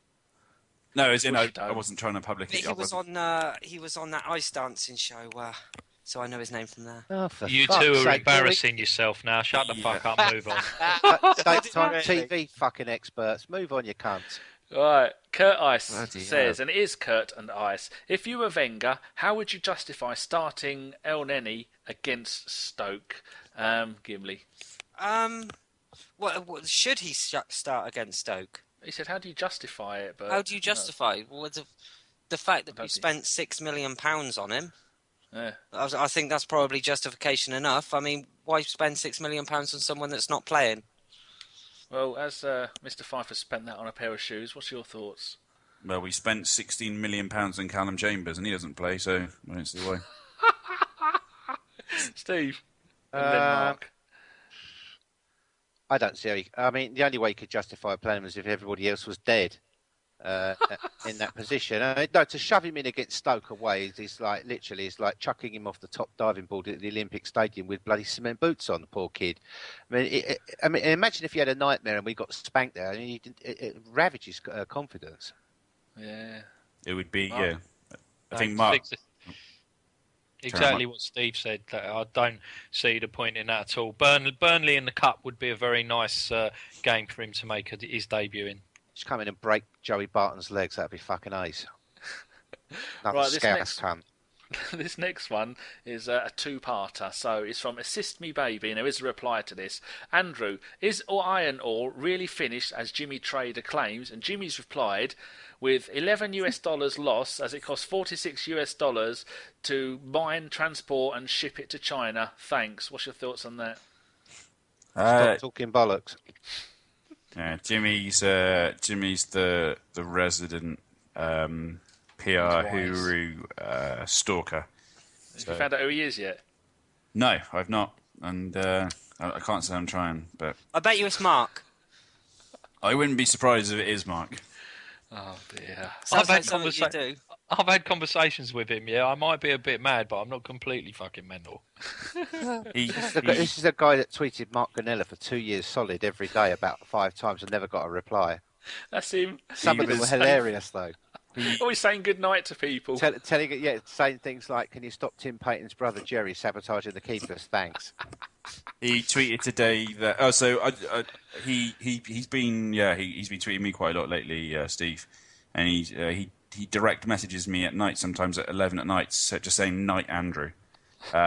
Sure, it's not Blackburn George, and he's got his Rolf Harris costume on. No. Now then. But he was tweeting earlier. He was tweeting people earlier saying Andrew mingles with the creme de la creme and wears Hermes ties. So it's very nice. That's of him. a bit worrying. Right. You've been going through your wardrobe while you're out. Probably. I've seen some of the ties you wear, Fife. Oh, criminal. Dirty laundry basket, more like it. Right, Mad Rambo asks, when will Gabriel start in our first 11? Why Wenger still don't trust him? Anyone? No, I don't think it's that he doesn't trust him. I just think that the partnership of Koscielny and Mertesacker, it works. I think he will get slowly integrated into that team, and I think you probably won't look until at least the start of next season before you see him play any kind of a regular role within the team. But he's got to win his place first, hasn't he?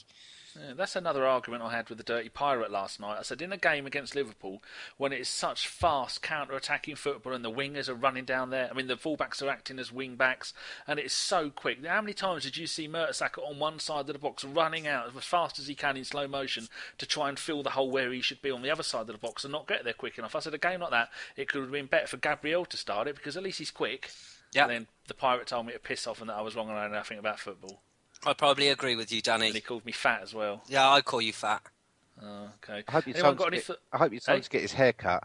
Oh, couldn't. He died like that. So he's Achilles' heel. I did tell him to get rid of the 6-inch gold loop earrings though in his parrot. That shut him up. Anyone got any thoughts on why Gabriel isn't playing more games? I just think what Gimli said. I think he fancies Mertesacker-Koscielny partnership, but I actually think it's stupid not to play Gabriel in more games because Koscielny's got a problem with his Achilles. He ain't getting any younger either, by the way. He's about 28 now, 29. No, he's 30-something, isn't he? Yeah. He's 30-something. Mertesacker can do with a bit of rest. Yeah, he reads the game well, but he also leaves a lot of shit around for Koscielny to have to clear up. If you notice when Koscielny and Gabriel play together, you don't get that. Gabriel's pretty solid. So I think it's really stupid not to play him in like cup games against, say, for example, Burnley, and not to play him, in some of these lesser games. And we should have played him last night. But, I also think as well, Steve, we can use it to our advantage. When we're playing teams like, for instance, Leicester, who have got absolutely lightning quick forwards, that Gabriel is the better option. Yeah, maybe. I think this is one of the problems that not varying the squad to suit the opposition has been, could we say, an Achilles heel for the manager. Yeah, I'll agree. You are right, he is 30. Okay, two more quick questions. The one from friend of the pod, Tim Hardwick, who is at Barcelona. Hello, Tim. Are Mr. Wenger's substitutions telegraphed, or is there any structure and planning behind them, Mark? They're not normally that hard to read, are they? To be honest, I think most people can. 68 minutes. Yeah, certainly in terms of when, they're pretty easy to read. Normally because you can see the sub taking his training top off. But no, I mean it's sometimes it's who. You just sort of. I go back to what I said about Ozil. There's games that are over, and you think, right, get him off so that he can have a rest and not get injured or whatever. But he leaves him on, and he takes other players off, and you're a bit like, I can't quite see the point. And in his other games like last night, where you don't want him to take him off, because it's a big game that you need him in, and he takes him off. So Ozil didn't look happy, did he? Well, I mean, yeah. In all honesty, Ozil and Alexis both hate being substituted. And that I'm happy with that. I don't want to see a player thinking, "Fucking yeah, that's lovely. It's raining here. I'll go and get in a nice warm bath." But on the other hand, if you've got to take him off, you've got to take him off. These people going, "Oh, Sanchez, Wenger's got to be careful. Sanchez doesn't want to go." Fuck off. We're paying his wages. Yeah, Sanchez does what Sanchez is told to do. If Wenger says, "Right, you're coming off now," get off the pitch. You're not happy about it, fine. But it's not like he's going to leave the club. Oh, boss, you keep taking me off with 10 minutes to go when we're 8-0 up. Why are you doing that? It's outrageous. But no, his subs are a bit shit. I actually think yes, they are telegraphed, and no, they don't make any sense. And I think, if you're in the opposition and you're getting up the pitch and stuck into Arsenal, and your bench knows at 68 to 70 minutes, 75 minutes odd, that Wenger's going to make a single or double substitution. It ain't going to be a game changer. It's going to be a like for like. And so, you look around the pitch, who's the most knackered? Oh, right. Or who's been like, oh, right. So he's going to take Walcott off. He's going to take Santo off. It's not going to change anything that we're doing. We just carry on doing what we're doing, keep pressurising. Hopefully they'll fuck up and we'll get an equaliser. And Bob's your uncle. That's exactly what happened last night. Andrew, you got something to say? Yeah, coming up to, I think the original question was, and it's slightly off topic, but so where the question basically says, is there anything systematic about Wenger's his substitutions? Remember, it was it 2 or 3 years ago now, Arsenal received a pretty hefty bill from Southampton. So it transpired that when Arsenal signed Chamberlain, a lot of the fees were add-ons. If he played a certain number of minutes, or to qualify for playing in the game, he basically had to play more than 15 minutes. And so Wenger was bringing him on after the 75th minute, and a lot of people were basically suggesting that the reason Wenger brought Chamberlain on every game after the 75th minute was to avoid not playing him to a certain points level, so that that's why I didn't play Jose Antonio Reyes in the Champions League final, because he would have had to hand it over £5 million to Seville. Fucking hell, yeah. And then it turned out that Southampton were then counting the extra time minutes, whereas Arsenal hadn't. So if a game played for 6 minutes extra time, then Chamberlain would have been on the pitch for like 20 minutes or something. And Did they pay up? I think they had to have done, by the contract. So I think it was a pretty hefty bill. And so I don't know. Listen, stuff like that makes me question substitutions, Arsenal, because that should never be, as you mentioned, that one on Reyes is crazy, Steve. That should especially against Barcelona, where he was the one player who knew how to rip their arseholes out, and he didn't even get on the pitch. Because he'd done it for Sevilla. And that's and that should never, finance should never cloud the decision of a substitution. And I'm not saying that's true of every substitution at Arsenal. And I'm not saying, I'm not some conspiracy theorist. But whether there's systematic reason to Wenger's subs, I don't know. He knows a lot more but he's forgot more about football than I'll ever know. But for the life of me, I just can't see how he came to that conclusion last night to make those 3 subs. Liverpool were pressing high, and they were banging long balls into the box. So rather, we didn't do anything about the guys finishing the headers, and we didn't do anything about the source. We just loaded the midfield more with players who just lose the ball easily. So yeah. Do you know the one that fucked me off the most recently was the home game at Bournemouth, 2-0 up, game's over. He made 2 subs on the 81 minutes, and then he brought Iwobi on, and he brought Iwobi on it was the 90th minute Iwobi got, and he must have been on the pitch for literally about 30 seconds when he got on the pitch, when the whistle blew. Now, and other people go, oh yeah, but he'd been standing there waiting for 3 minutes. Like, what the fuck is Iwobi going to learn from being on the pitch for 3 minutes at the end of a home 2-0 win against Bournemouth? What's not like point? It wastes any time, does it? Because the ref just adds it on, so it's all part exactly. of it. It's the most absolutely pointless. If you want to bring the guy on, then when you brought on the 2 subs on 80 minutes and they got 10 minutes, make him one of them. Give him 10 minutes as a run. Don't give him I don't even know whether he touched the ball. It's fucking ridiculous. Gim, have you got any wise words on this, or shall I do the last question? No, do the last question. Okay, right. You lot need to answer, because we've done 1 hour 40 now. So answer this one as quick as you can. From Santi, who is at Guna Santi. In the next season, rest of this season and the whole of next season for you, what would Arsene Wenger have to achieve to be offered a contract extension? And we go from left to right. So Steve next. For me, he'd have to win the league and get at least the semi-finals of the Champions League. I think if he doesn't win the league this year, the chance is there. The money's in the bank if he needs to strengthen the squad. He's got players coming back from injuries. There's never been a better opportunity in the last 10 years to present itself for us to go and get this. If he doesn't do it, I don't think he should get extended, to be honest. I think, people have got to understand it can't go on forever. I know there are those who worship the man rather than the club, but it can't go on forever. The guy's sacrificed an awful lot himself personally. I think it's one of the reasons his marriage broke up.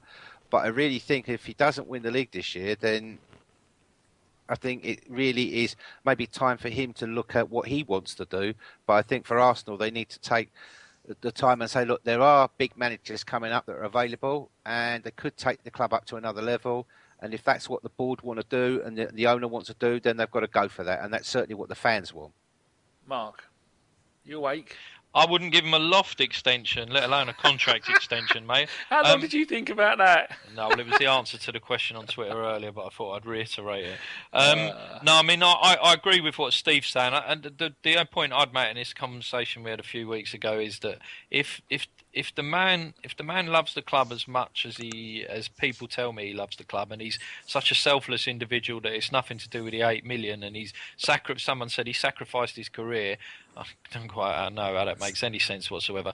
But if he does, then surely he should be moving heaven and earth to get Pep Guardiola in as the next manager, and he should be trying to tap him up and get him away from the Dubai millions or wherever it's coming from, and get Pep in as the next manager, because I think he'd be quite a fairly smooth transition, certainly in the style of football. I think the squad is. The basics of a squad are here for someone like Guardiola, and other than that, I think it would be very, very hard to replace Arsene Wenger, but Pep could do it. So, let's get Arsene Wenger on the case, chirping in his ear hole, telling him how wonderful London is. Come on, Pep, get over here and take on the Arsenal. And I read a report about an hour ago saying that Pep has said he won't be coming to the Premier League for 2 years until 2 years' time, so after the end of next season, and that could line up perfectly. Andrew, what do you think? It could, but apparently he wants £16 million a season, and I don't think Arsenal were going to double what they pay for Wenger to get Guardiola. Maybe that's just for Man City or Chelsea. Anyone else he wants normal money. Yeah, but if he can get that money at Chelsea and City, why would he come to Arsenal? I don't think he needs it, does he? Better class of fan. I don't think he cares about the class of fanfare, does he? Would you join a club? Because, I mean, if I had to go and live in Manchester, or I would fucking not join them. I'll tell you that. I've lived there. It's a shithole. Okay, so then you've got Chelsea or Arsenal. And you can't go to fascism, FC, either. So it depends what level he likes his racism, doesn't it? Really? Exactly. Listen, obviously, I mean, I would obviously much rather he came to Arsenal than Chelsea, and I'm obviously, not trying to. I'm just playing devil advocates here. But from a neutral perspective, Pep Guardiola isn't an Arsenal fan. You've seen before that he's followed the money. He's gone from Barca to Bayern, and he's been quite public in his, talking about how he's coming to England. He's not really shown that much respect to Bayern Munich, I don't think. I think he's made the whole media conversation around his future a little bit of a circus, which I think is detracting slightly from the focus the Bayern player should have on the current season. So I'm not whether or not he's purely interested in football reasons, and obviously I can understand that. Obviously there's big benefits in coming to Arsenal than going to Chelsea. Job security is there. It's proven you can have more influence on a club. But then Pep Guardiola doesn't strike me as the kind of guy who wants to have long-term job security like Wenger does. He doesn't strike me as the kind of guy who wants to, set the philosophy of a club and have a club, have his names and roots in that club. He's kind of a short-term manager, come in, make a difference, win a cup, and then leave. So is he more likely going to do that at Chelsea, when he can spend fuckloads of money and would have a huge salary doing it, or is he going to do it at Arsenal, where it's for a project? But would he put up with Wenger interfering from the board as well? Which this is another problem, that if Wenger does go, the board they're going to have to make a clean break, because I can't see any new manager who wants to come in putting up with interference. Yeah, I don't know. I think Guardiola is a great manager, and if there's a chance to get him, obviously I'd rather he came to Arsenal than Chelsea. And obviously I think we're a much bigger club than Chelsea. I just think from his perspective, I think it makes more sense for him to go to Chelsea, just from what he historically, and as you said, the following on from Wenger's going to be like, is it a poison chalice like Moisey had? I don't know. Mark, you want to add something to that, didn't you? Yeah, it's just on Andrew's point about Guardiola not being an Arsenal fan. That's actually incorrect, Andrew. When Pep was growing up in Barcelona, he was indeed an Arsenal fan as a kid. Arsenal were his English team, and he had an Arsenal shirt with Paul Davis's name and number on the back. So that's just to put you in your place there, mate. We Yeah, were that's linked proving with me him, wrong. weren't we, as a player in the last When he stages left Barcelona yeah. before he went to Italy. Who is that? Who is that other famous Arsenal fan? That kid who had pictures of Arsenal players all over his bedroom wall and Arsenal Carl bedsheets. Jenkinson. Oh no, No, was it's it? on about Van Persie. I Yeah, know, who- the that- clutch done. Yeah, it's a fuck off, Mark. But he won't go to City, will he, Fife? Because of the price of oil being the price of water at the moment, they're going to be bankrupt and relegated to the Conference No, I'm League, aren't afraid they? to say that Qatar's money is in gas, so I'm afraid you're rather fucked there. Shit. Oh, damn. Gimli, do you want to answer this and then you can take control back of this rampaging, overrunning pod? I've got gas. Have you? Yes. Oh, bless you. Don't mention Tottenham. Of course, the opportunity for Guardiola, if he becomes available, then I don't think that there's an Arsenal fan alive that wants to see Arsenal do well that wouldn't jump at the chance to have him. Of course, I think the transition between Arsene Wenger and the next manager is going to be pivotal. And whoever comes in to do the job has got to be the very best in the world. I think it's going to be difficult. If he doesn't progress within the team, I don't even think it's about trophies, although now we've won the FA Cup back-to-back, it probably is about trophies. But I think any of us, all we can ask for is progression in the club. We want to be challenging on all levels. We want to be going for the league every year. We want to be doing better than the bloody first round of knockout stages of the Champions League. We want to be winning FA Cups. That's where Arsenal as a team, their class of team, it needs to be. They have to be there.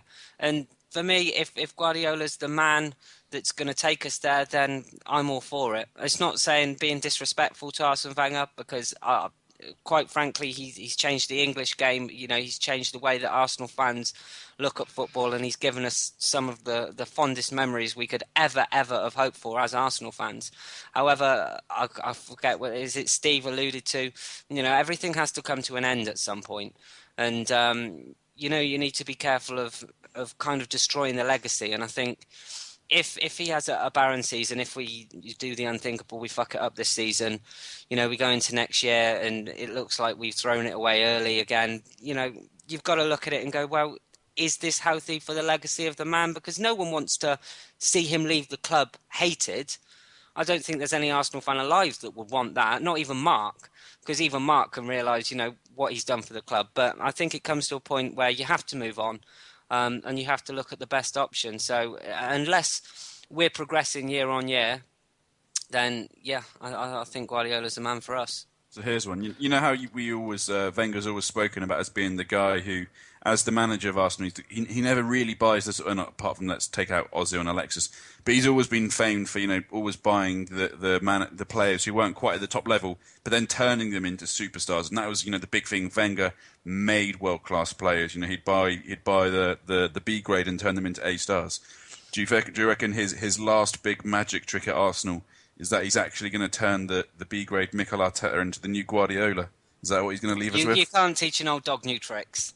No, he's probably going to try and bring Remy Gard in, which if he does, I'm going to go arrive in London with several loaded guns. So how many of us believe that Pep Guardiola had Paul Davis number 4 on the back of his Arsenal shirt? Not me. Mark's a believable fella. I can't believe that Mark would lie to us all. But apart from the fact that the only 2 seasons he would have had the numbers was 93, 94, 94, 95. He was number 4, and I don't think he played many games those seasons. He might be a big fan of punching racist bastards. You never know, Danny. Well, okay, there you go. I have to take Isn't he Mark's word Spanish, for that. So, if anybody disbelieves Mark, you can get him on Twitter. That's I'm sure. at MZK90, everybody. Be prepared to be told to fuck off. Right, Did not apply. Back to you, Mr. Gimli. Lovely stuff. Right then, because we've gone on for so long, and this is probably going to be about 2 hours, I will skim through this as quickly as possible. So I'm looking for some predictions for Stoke at home. I'm going to go 2-0 Giroud. Danny? Well, we're away to them, aren't we? Are we away to them? I thought we were Yeah. at I home. think it's a big difference. Okay, away to them. I'm still going 2-0 Giroud. Fuck it. Look at you, don't give a fuck. Do No, you? I don't. So I'm that's third this in this Sunday. predictions league. This Sunday, 4:15. I think it's on live on Sky Sports. It is. I think it's going to be... Shaqiri could possibly be out. They say, Mark, you said today. I reckon we're going to sneak it 1-0. They reckon Shaqiri is definitely out and Arnautovic is a late fitness test. Well, Debuchy isn't playing, so it's not really going to make any difference for Arnautovic. No. I'm going to go 1-0 and the magician with the boggly eyes. Wonderful stuff. Steve? I'm going to go 2-1 for Arsenal. First scorer will be Giroud. And Mark? 2-2 Campbell. Wonderful. Andrew? 1-0 Arsenal, Giroud. Lovely stuff. Right then, some predictions, not predictions, some shout-outs from you all. I'm going to start, considering I've lost my place on like the auto cue thingy. Oh, that's posh, isn't it, for a podcast? And my shout-out goes to, I asked everybody earlier what the colour of my car was. And orange. The Batmobile. Yes, that's the one, the Batmobile. So, yeah, the only person that got it right was at Dan_AFC90. So well done to you, Dan. I'm a man of my word. There is your shout-out. Danny? I'm going to go, as usual, to the last person who followed me, and that is, it's Matthew Greenhill. That's at MatthewGreenhill, and he says, fond of Arsenal and most cheeses in his bio. So there you go. Bet you he doesn't like Borsan.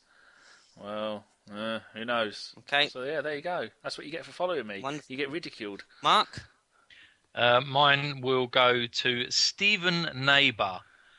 Who asked the question earlier. He's a good lad. Andrew and I meet him at the football occasionally and have a good chat. And he is at SJ Neighbour, NEIGHBOUR. Wonderful. Mark? Andrew? A tribute shout out this week, obviously, to David Bowie.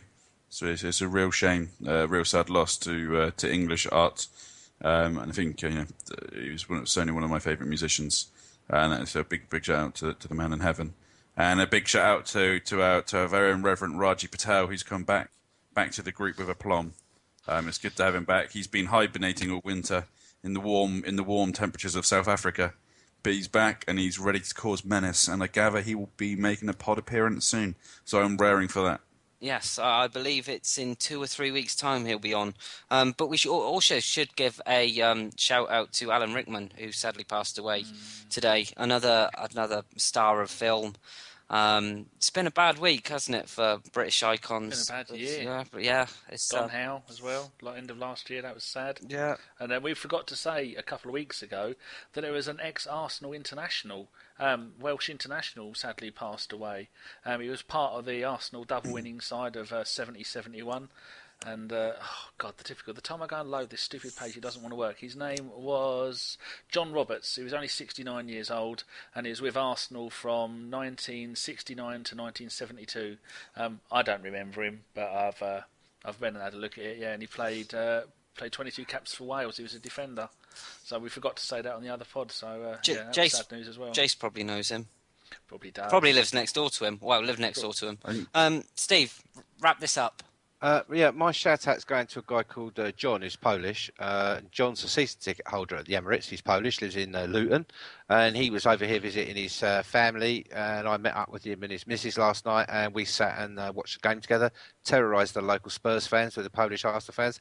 You can find him at John, which is spelled DZONAFC. Also, can I just quick one for two former Gunners? Obviously, if you're Terry Burton... Quick shout. I know he's recently lost his job at Reading, and no one likes to see that. But obviously, a former Arsenal coach, and I know for a fact that he's listened to this pod. So shout out to you, Terry. And, hello, Terry. Hello, Terry. And shout out to Brian McDermott on getting his job back at Reading, and then subsequently sacking Terry. So I'm surprised that Mark's shout out wasn't to Brian Matuvu, who yet again asked another stupid BSM question. So we didn't bring it up because you know that you can contact Mark personally. We'll DM you my phone number. 0800, go Yeah. fuck yourself. I like it. That's a wonderful way to end the show. So all that's left is to thank my wonderful guests tonight. Danny, you have to be here. Steve, Mark, and Andrew, thank you so much for joining me, boys. Steve, especially as well.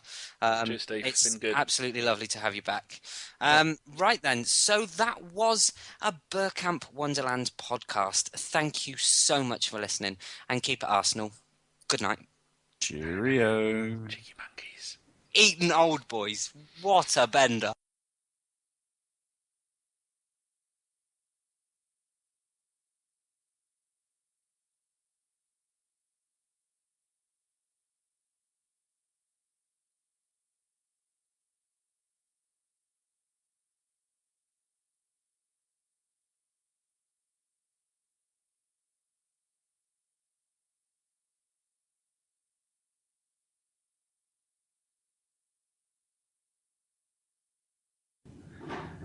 Oh, I get terrible mouse hand.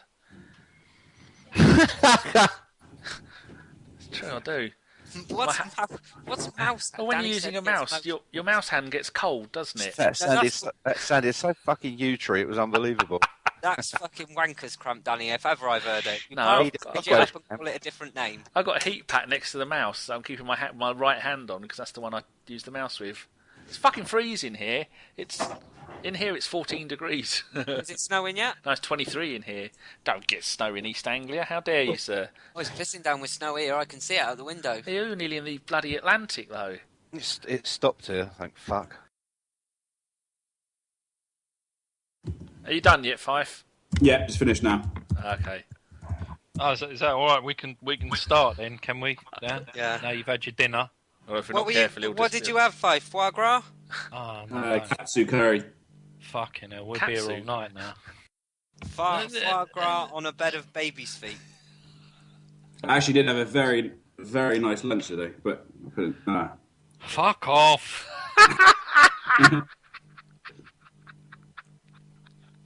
Oh, there you go. That's the one. The working classes talking to the upper classes. I want to kick your rolls, you cunt. I didn't realise that fucking Nicky Wyatt from the Manic Street Preachers was a Tottenham fan. I'm going to go downstairs and bin all my albums. Dead to me, whoever he is. Yeah. Isn't he a Welshie? Don't know. Yeah, probably. They know Are the nothing Manics about- Welsh? They are Welsh, aren't they? Yeah, Yeah, they know fuck all about Fucking football anyway, leaf-munching most of them. cunts. I wanted to get up and repeatedly beat him with his fucking laptop, stupid cunt. But Why are you watching England when you're Welsh, Gim? Yeah. Don't start, Mark. Get on with it, you fucking hobbit. We ain't got all night. It's fucking nearly 9 o'clock here.